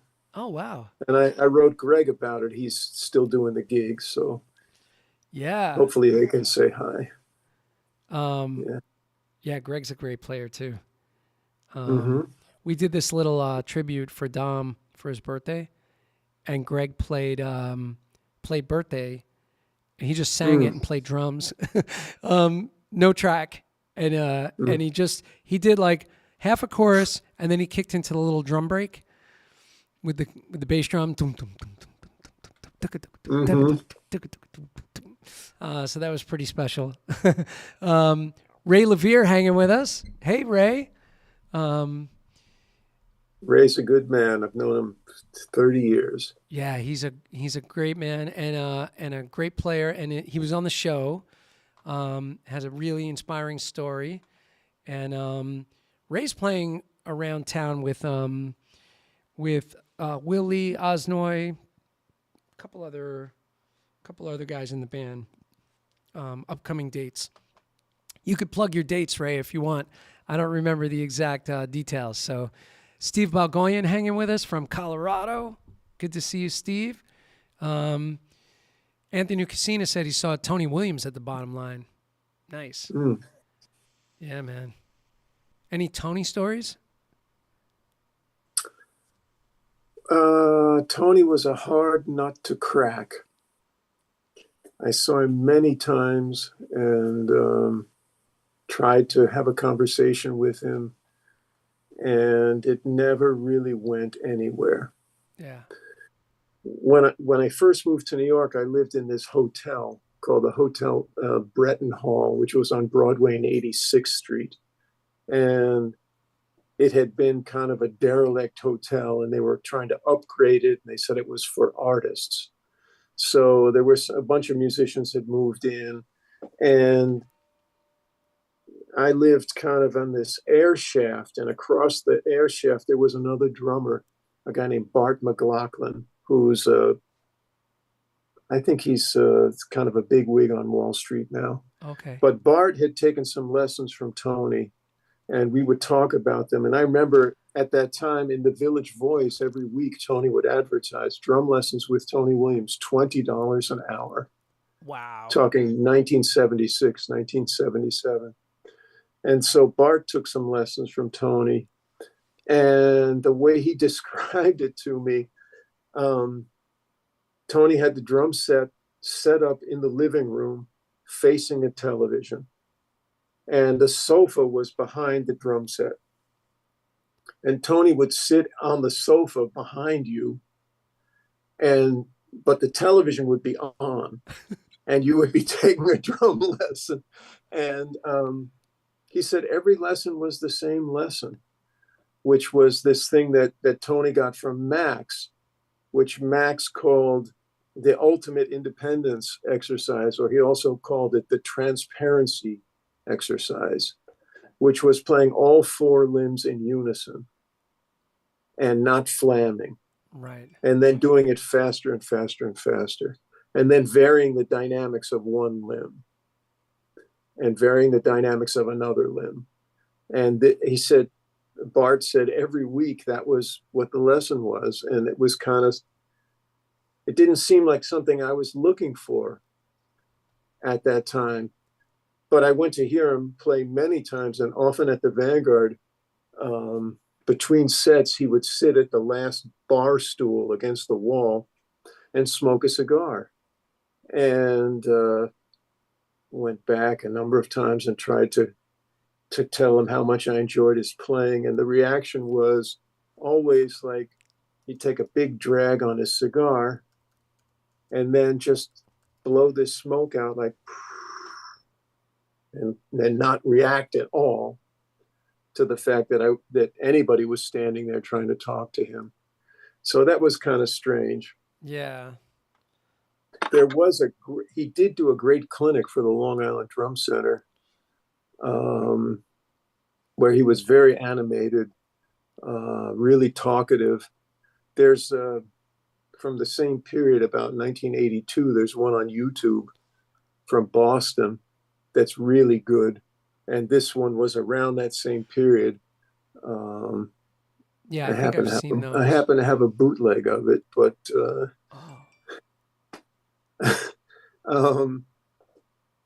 yeah, he was playing so strong. Yeah. But he wasn't that interested in discussing drumming with drummers. Yeah. But he's doing a drum clinic, and that's what we're there for, Right. So it was, the playing was often astounding, but other things around it were, I don't want to say disappointing, but unexpected. Yeah. I've kind of gotten that vibe from other folks that have approached Tony in the past.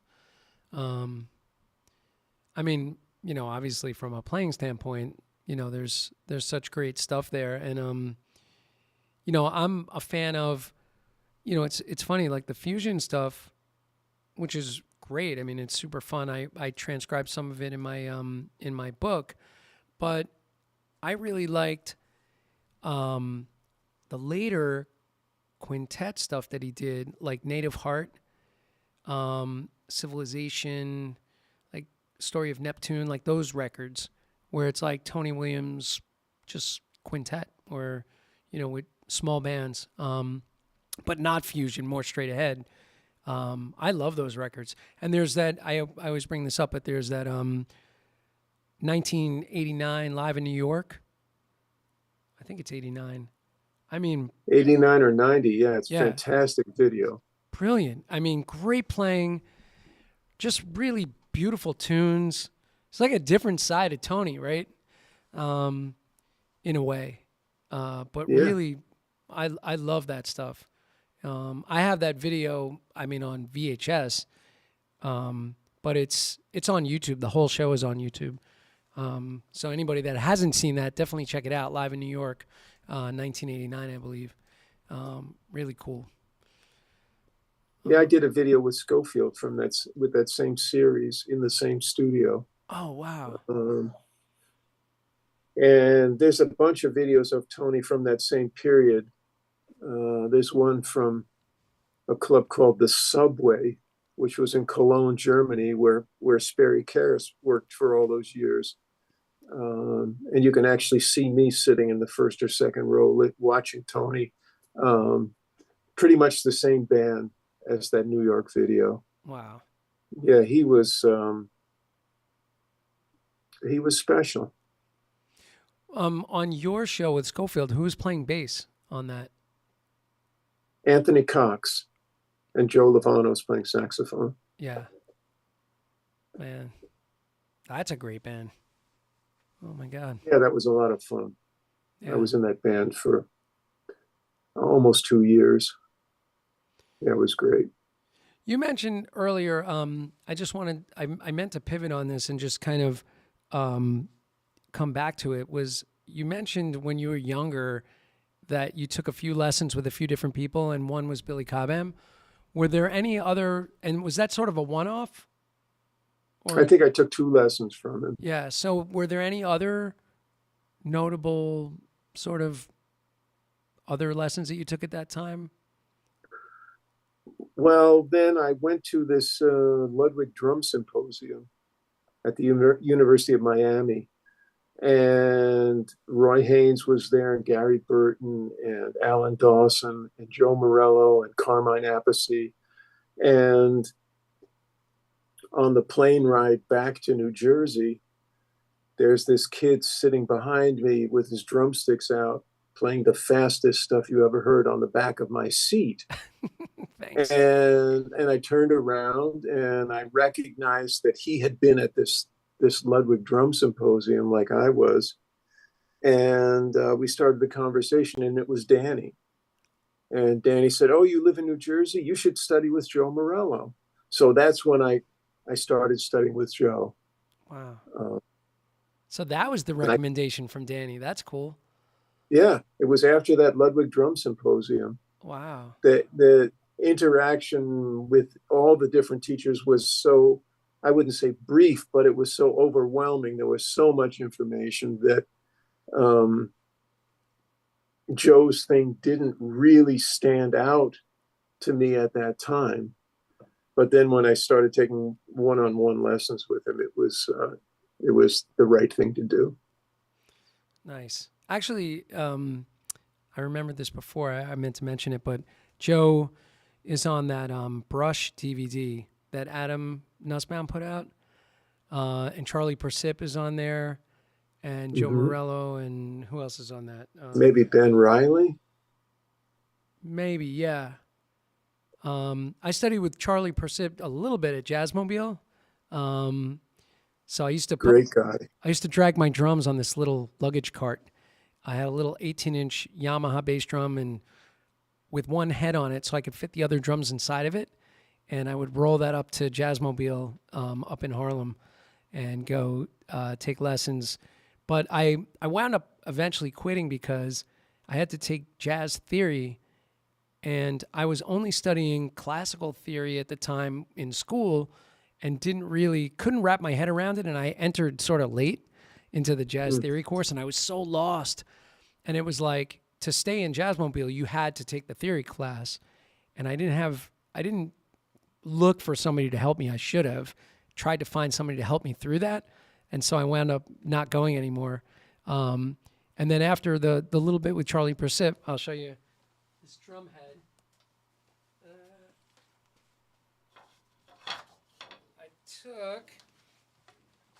I took a few lessons with Victor Lewis, and he would come to my mom's house in Brooklyn and come down in the basement. He wrote, "To Jim, good music to you," Victor Lewis. And so his manager, or sort of his assistant, his wife, I guess it was his wife, right? Would Yeah. come with him, and I would make her a cup of tea, and she would sit in the kitchen, and we'd go down to the drum room. and play quarter notes on the ride cymbal. And he would tell me some stories, about playing with different people, playing with Miles. And that's all we ever did was just play quarter notes. And but it was really eye-opening because he really was just basically getting me to appreciate and understand the value of the quarter note and letting it breathe and just opening up my hand more, and that's what we did. Yeah. Great experience though.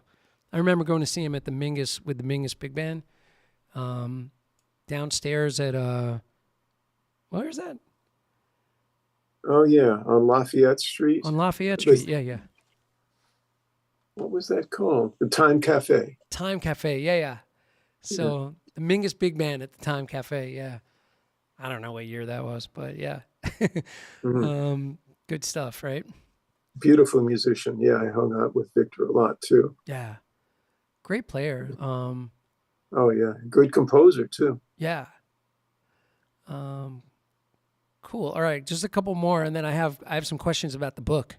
By the way, Ray Levere said, John's lessons at school were a total game changer, and he opened me up more than any other teacher he's ever studied with. He's very grateful to have studied with you. So you took it and ran. So thank you. Yeah, Ray. Thank you. And my mom is here. Hi, Mom. Mom hanging with us in Brooklyn, Dimas Park, Brooklyn. I was just with her yesterday. We had a little lunch together. We hung up a couple railings, doing some stuff around the house. Play some double paradiddles together? Play some double paradiddles. She put up with me for all those years playing in the basement. In the same house, by the way.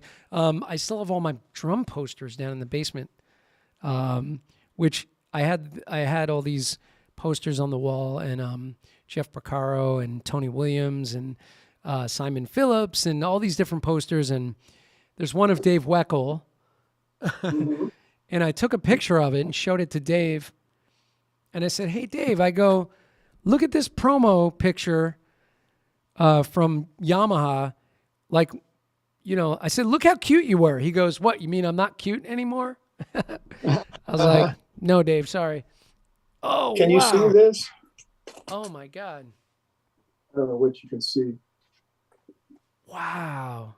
When Zildjian did this American Drummer Achievement Award years ago, they honored Max and Roy and Elvin and Louis Belson. Oh, that's great. And that's Armin Zildjian in there. Yeah. And I got everybody to sign it.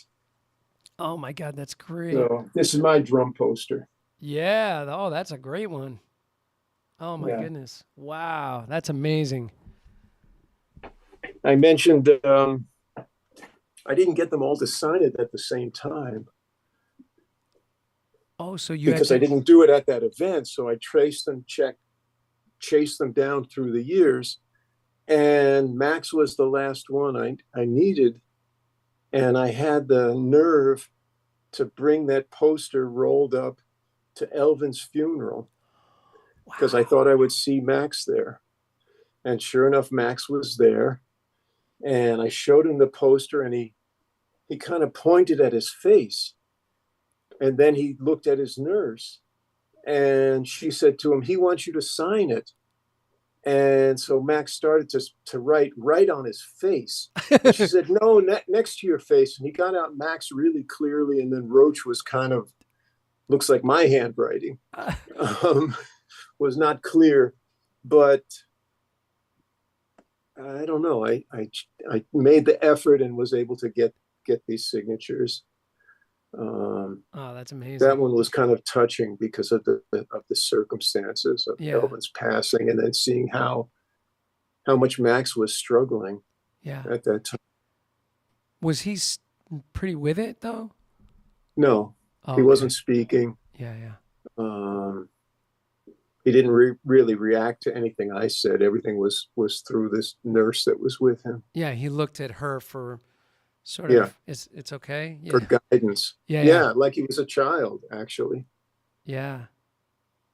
That's interesting. I mean, we talked about our dads earlier. Like my dad had dementia, and he would do that too. Like the nurse, but he still recognized me. So when the nurses would speak to him, he would look at me and be like, Mm. "Is this okay?" And I'd be like, "Yeah, that's perfect." Or they would tell him, that I said it was okay.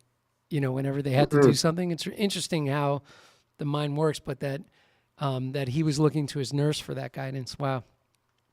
That's a great poster, by the way. That's really amazing.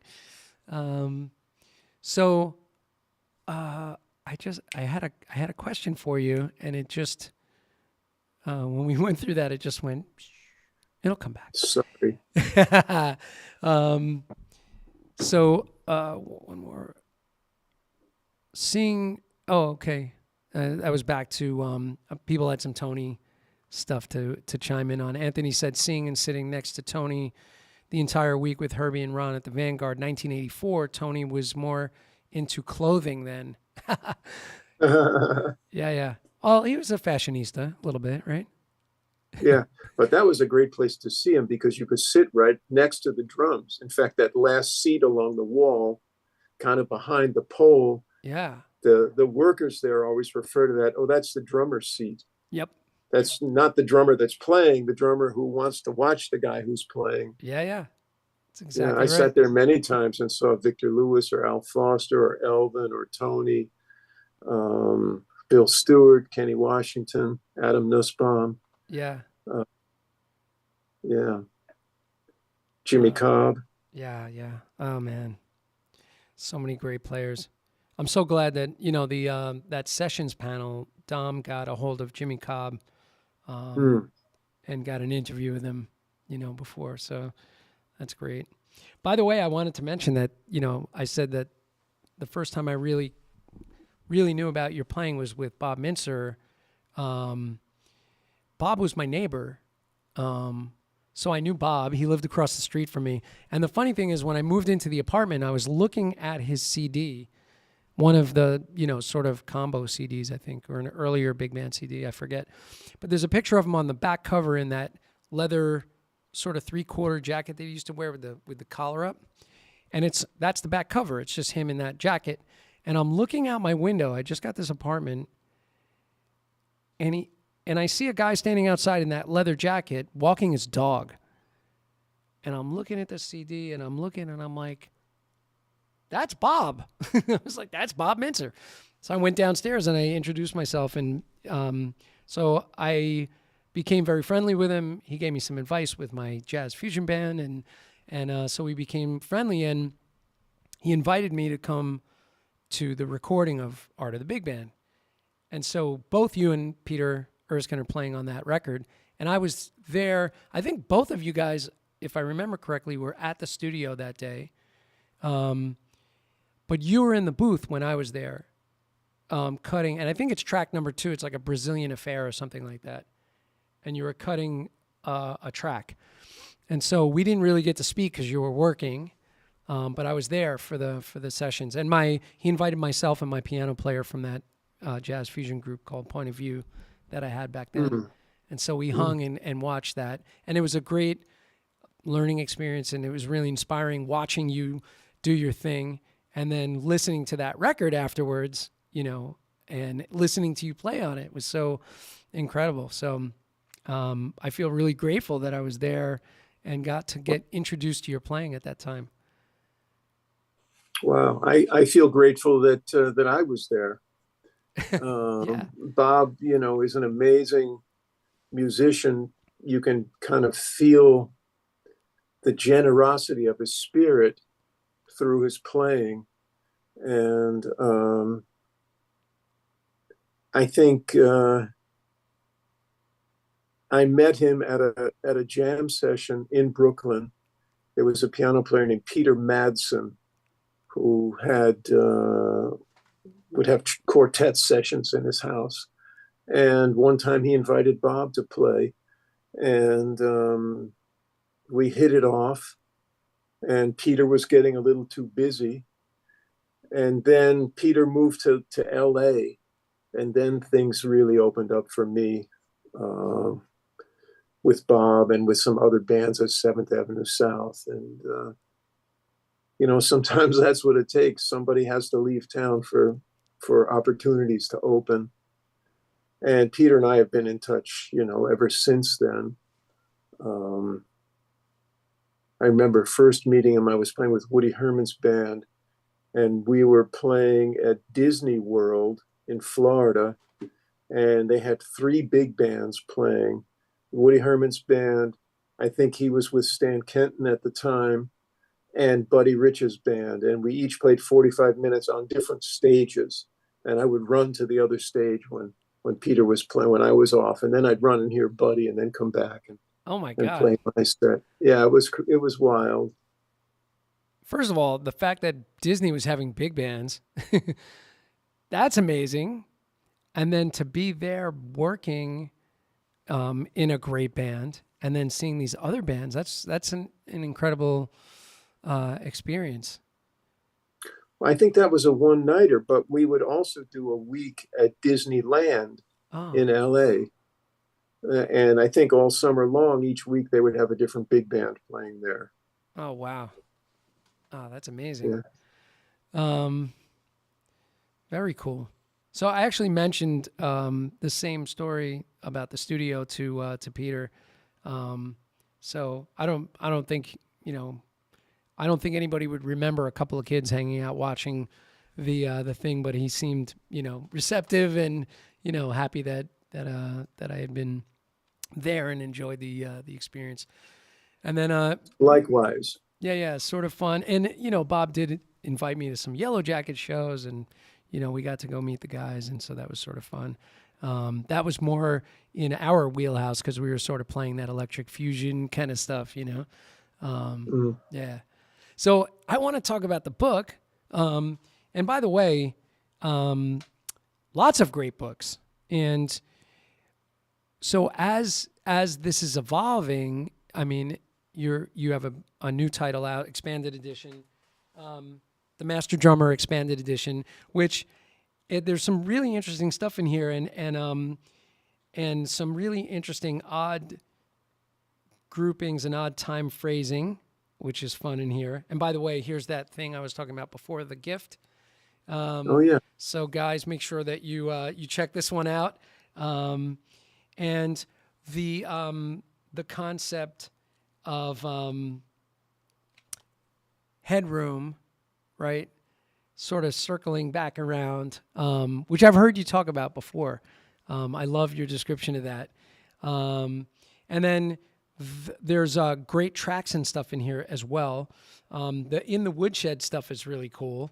In the Woodshed is kind of a big section, right? Let's see. Yeah, I was just practicing. Yeah. And made a video, and then Terry transcribed it, and boy, he must have gotten some gray hair transcribing that stuff. Terry Branham is a great transcriber. I mean, And a nice man. Yeah. And by the way, my buddy Joe Bergamini, of course, edited this. He also edited my book. Joe's great. I love Joe. Condolences to Joe. He just lost his father. So if Joe, if you're hearing this, or the drum community is behind you, so sorry about the loss of your dad. But Joe's a great guy, and we go way back, Joe and I. We've played in some of the same bands, and he's also the guy that kind of helped get my book out there and did the editing. But Terry Branham, man, what a great transcriber. And of course, Rob Wallace is the executive producer of this. And thank you, Rob, for sponsoring the contest for the book, which we appreciate, in Hudson Music. And the section on musicianship. I mean, there's just such great material in here. So just talk about the process a little bit of putting this together and the inspiration behind it. Well, there was a DVD that I did about 12 or 13 years ago called The Master Drummer. And now we get to this decade, and DVDs, nobody has DVD players. No one sells DVDs. But I thought that there was still validity in the material that was in the DVD. So a long time when the DVD first came out, Terry started transcribing the stuff that wasn't included in the DVD. Ah, And in the original DVD, there was a 16-page PDF, um, which is now an 84 or 86-page book. So I wanted to have this material available for people. And during COVID time, I had time and began to figure out how to kind of honor the original format, but expand it and make it even more enriching. And so I had this collection of a few transcriptions that Terry had done, and then we did everything else that was on the DVD.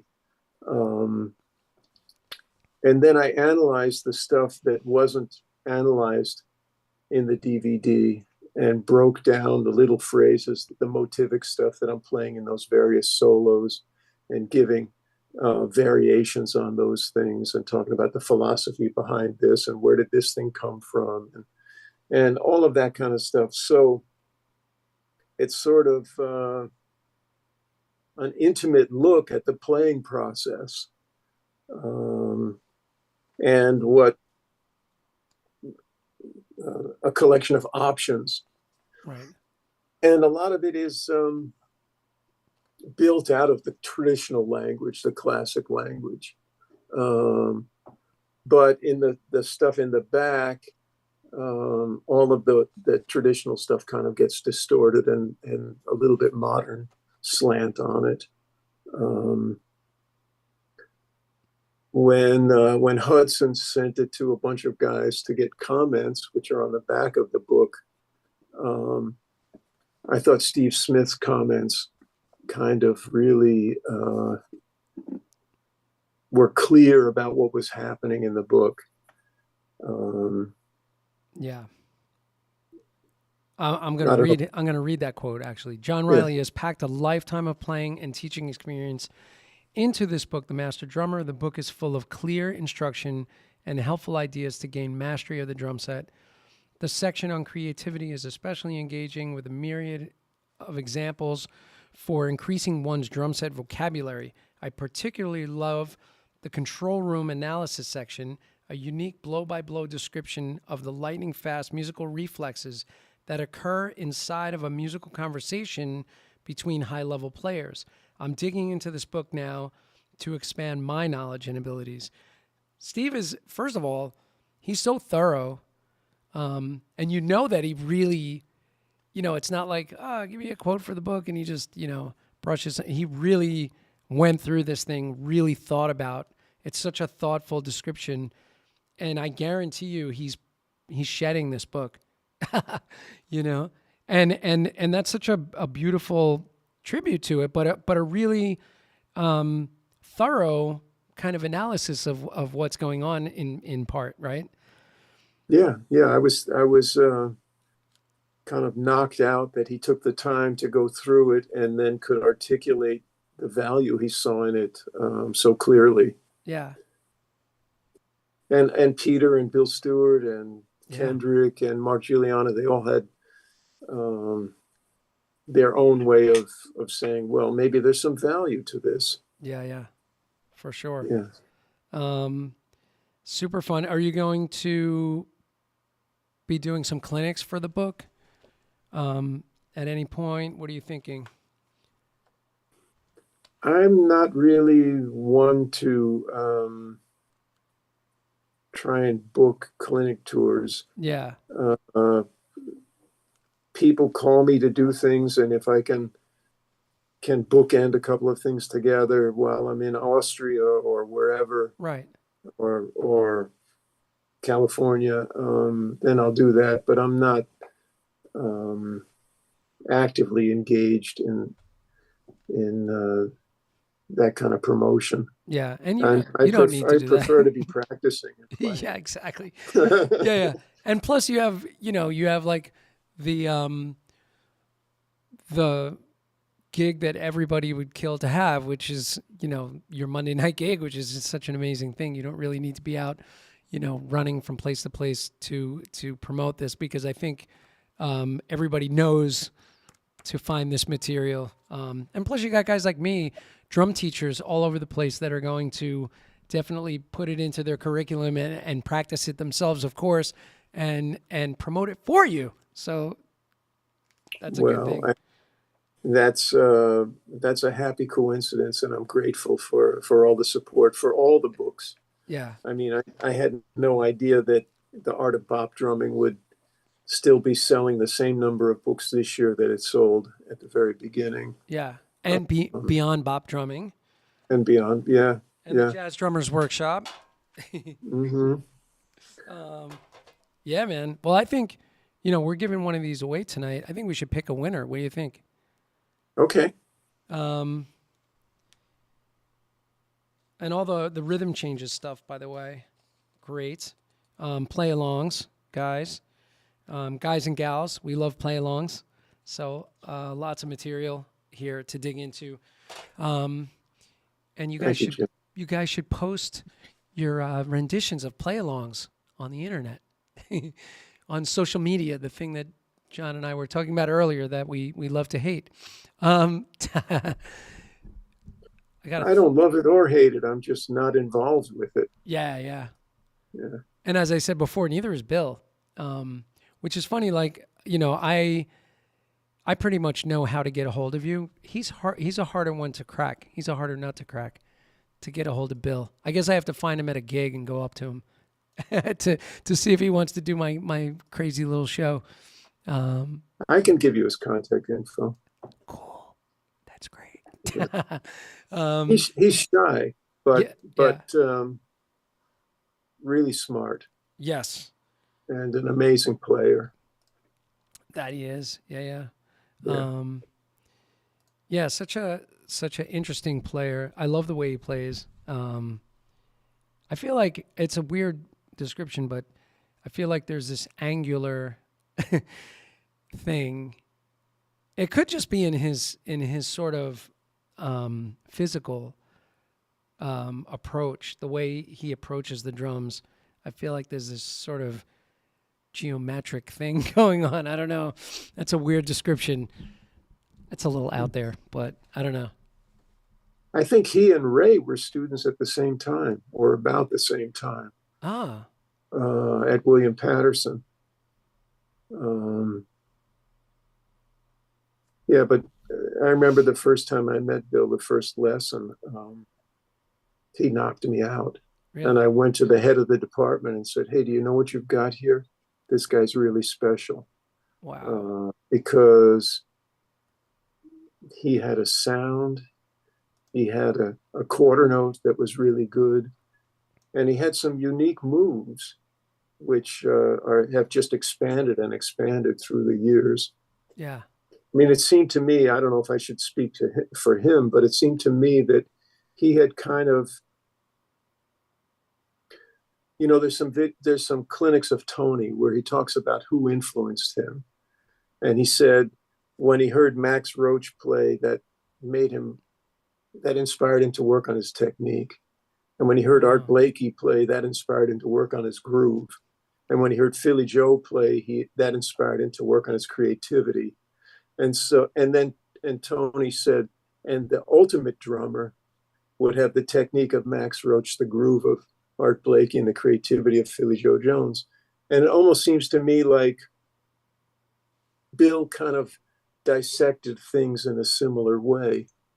And I mean, I really shouldn't speak for him, but early on, it seemed to me that he was taking the language of Roy Haynes and the sound of Tony and blending that, and then it's just expanded kind of from there.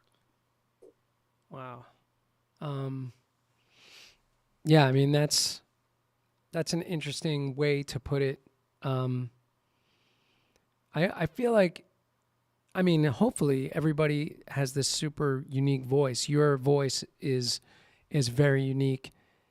And yet I feel like you really encompass like a classic jazz player, bringing that vocabulary to life, like paying respect and homage to the past, but bringing this fresh, newness to it every time you play.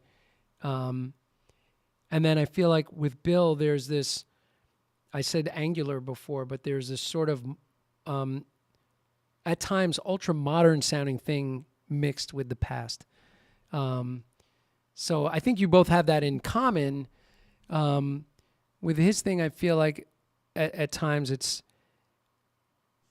further out there in a way, but in a beautiful way, right? He plays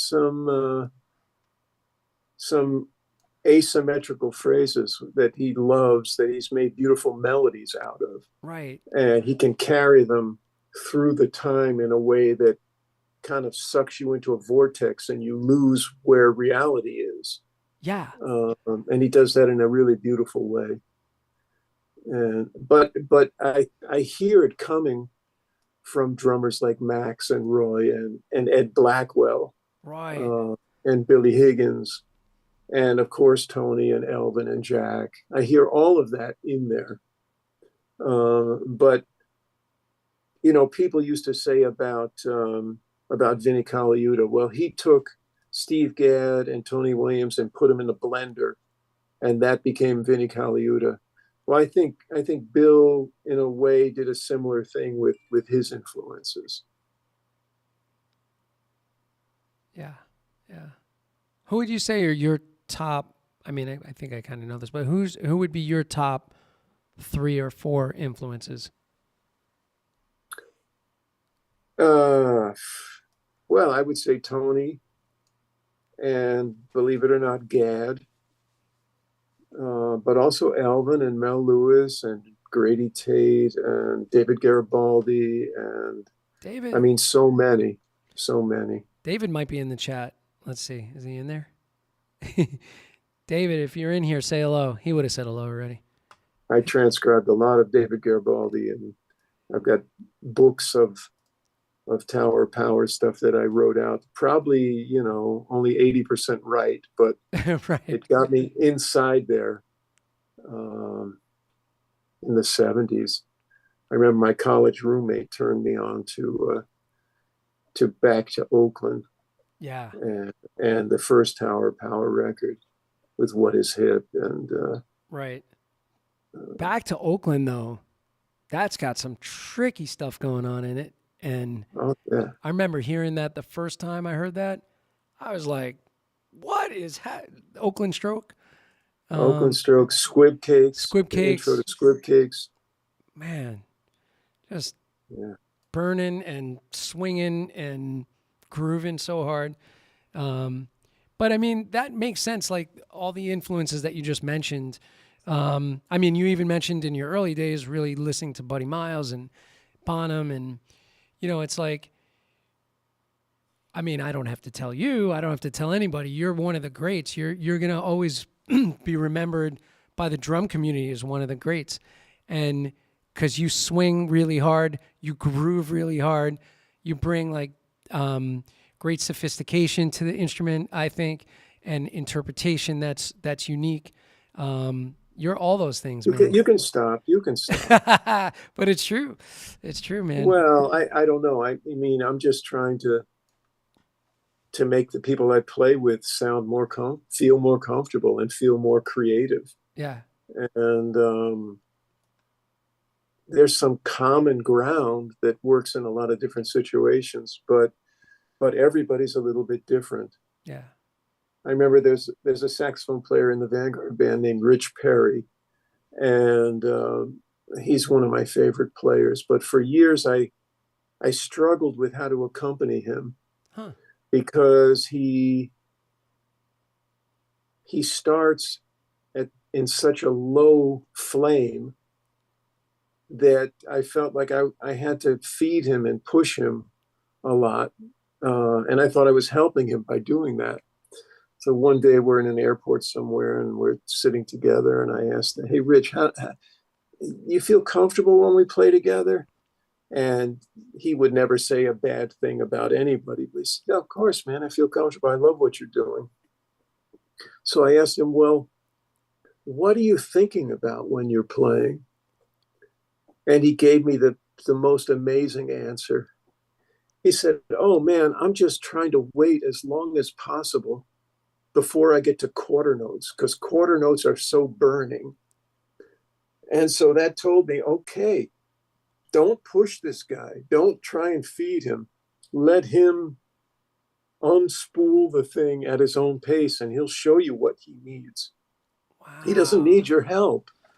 Yeah, I'm just trying to wait as long as possible to get to quarter notes, because quarter notes are so burning. Oh my God. That's a great answer. Yeah, yeah. And then there's no mystery about how to accompany it. Yeah. Oh my goodness. Wow. He cleared that up right in that moment. Um, did he react differently the next time you guys played? Because you probably were thinking about that conversation and maybe, or at least absorbing some of that into what you did. Was it ever spoken to, about that again, or? No, and he's not the kind of guy to like turn around and smile at you after he plays a solo. Right, right. But I have done the last 3 or 4 records with him. Okay. So I guess, I mean, his quartet records. So I guess something kind of clicked. Cool. Wow, that's great. Yeah, that's a funny thing. Like that's a funny balance to walk that sort of tightrope of like, what we think is happening and what's actually happening in the mind of that other person, right? It's like here we are trying to nudge somebody a little bit, and then it's like, oh man, we just have to be more patient. Interesting. Very cool. That's a great lesson. Yeah. Yeah. Well, I know if I play a gig and afterwards I think to myself, wow, I might have been playing too much. The answer is almost always yes. And then another gig, and I think, wow, I could have played more. The answer is almost always no. Right. Yeah, yeah. Yeah, yeah. Well put. That's true.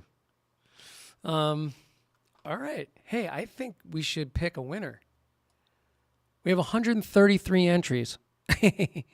Wow. I think. Let's see. Yeah, Well, 100. call Rob and get some more books. Yeah, exactly. Rob, we need more books.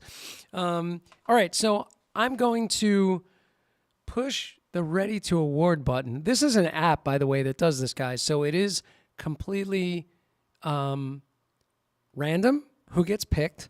So it basically goes. It's like Mega Millions. Yeah, it's like just spinning the wheel and wherever it stops. So I'm going to hit the ready to award button and we'll announce the person. If you didn't put your name, I'm not going to read your email out, but I'll sort of paraphrase, and then I'll send you an email to the winner that I'll CC Rob and John on, so we can send out your book to you. But I'm going to hit the button right now. Here we go at 9:13 on Tuesday night. Ready to award. Click. We have a winner. So we didn't get a full name, but we do have Yorkie Augusto. I don't know if you're referring, is your first name Yorkie? Or do you own a Yorkie? Perhaps a puppy. But Yorkie Augusto, congratulations for winning the Master Drummer Expanded Edition, John's new book, which is out now. And is the digital's out as well? Yeah. Yeah. So there's a code in there. Yeah, so the digital is out, and here's the print book right here in my hands. Very exciting. So congratulations to you. We'll definitely, I'll send out an email this evening and CC everybody on it, and then probably by tomorrow you'll hear back from Rob, and congrats on winning the book. It's a great book. I will be digging into it now that I have my own copy. And Joe Bergamini was just posted something where he was playing through some stuff from your book, or he posted holding it up and he was going to go shed it, I think. But Joe B was just posting your book on social media, just so you know. I got an email from Garibaldi that he was practicing it also. Nice. Very nice email from David. Yeah. Dave's a great guy. And he's got his new DG's Notebook out. So there's some great books out right now. DG's Notebook, Gad's new book. Of course, John's new book that we've been celebrating, the Master Drummer Expanded Edition. My book, Filling in the Grooves, which is out. Shameless plug. Yeah. Good book. And, thank you. And by the way, my buddy Klaus Hessler has a book out called Taladiddle, which is Swiss rudimental drumming meets conical counting method. And so there's, did I put it away? Oh, I think I took it off the shelf because I brought over your books. But in Taladiddle, you have this conical counting mixed with Swiss rudimental drumming. And so Klaus's partner in the book is speaking all the conical parts over the Swiss rudimental drumming parts. It's insane. It's really fun. Who's the publisher of that? So that is, I think, is Klaus putting that out himself? It might be Alfred on that. Wait, hold on. I'm going to grab it. Nobody minds if I walk away for a moment. I just put it on my shelf. I don't know. Where did I put it?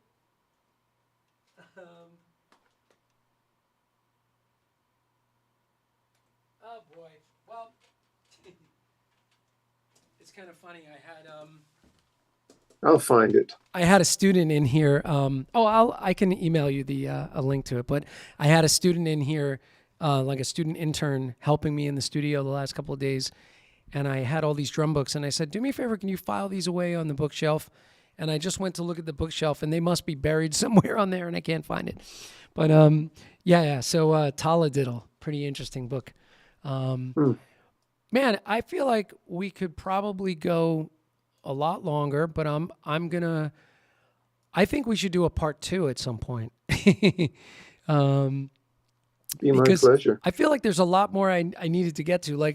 But the conversation was super fun. I think we went through a lot of fun stuff. Usually I try to go through somebody's history from like the very beginning, like when you were 8 years old and you started playing and you were born in Maryland, and like going from the whole very beginning. So I think we still need to do that. But I feel like it warrants a part 2 if you're up for it. I know I'm putting you on the spot. But down the line, we'll do a part 2. And but maybe you already revealed where I was born. Yes, I did. Yeah. And I feel like we could sort of maybe revisit at some point and talk about the book some more. Because I think that for all the people that are in here, there's a lot of drum educators in the chat, as well as students and some students of mine that are hanging with us tonight. And I think that everybody would agree that these are the mainstays of having books in your curriculum, along with our new one. Yeah, for sure. Thanks so much to Don O'Keefe and Larry Rizzo and Ray Levere and Peter Retzlaff and all the guys hanging tonight, and my student Lucia and my student Bob Sears, who's here. I just saw Bob in the chat. All the people, my mom in the chat. And thanks. Ringo. Yeah, exactly. And Ringo from Hong Kong. Good morning, Ringo. It's morning.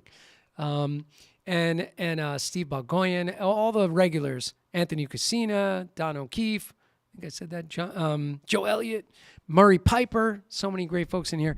And of course, my guest. Thank you for being so generous with your time, John. I really appreciate it. And I really enjoyed our conversation very, very much. Thank you for doing this, and thanks to everybody for checking in. Yeah. I look forward to hearing what you do with all the information that's out there. Yeah, for sure. And again, congratulations to Yorkie Augusto for that's a great name. It's almost as good as Ringo. For winning the book, which is incredible.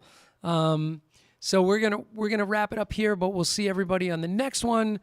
Jason Gianni in 2 weeks, and some other really fun guests coming up soon. Walfredo Reyes Jr. And others. Not going to make any more announcements right now, but a lot of people coming up in the coming months. So thanks to everybody for being with us tonight. Thank you, John. And we'll see everybody on the next one. Good night, everybody. Thank you, Jim. Thanks, everybody. Bye-bye.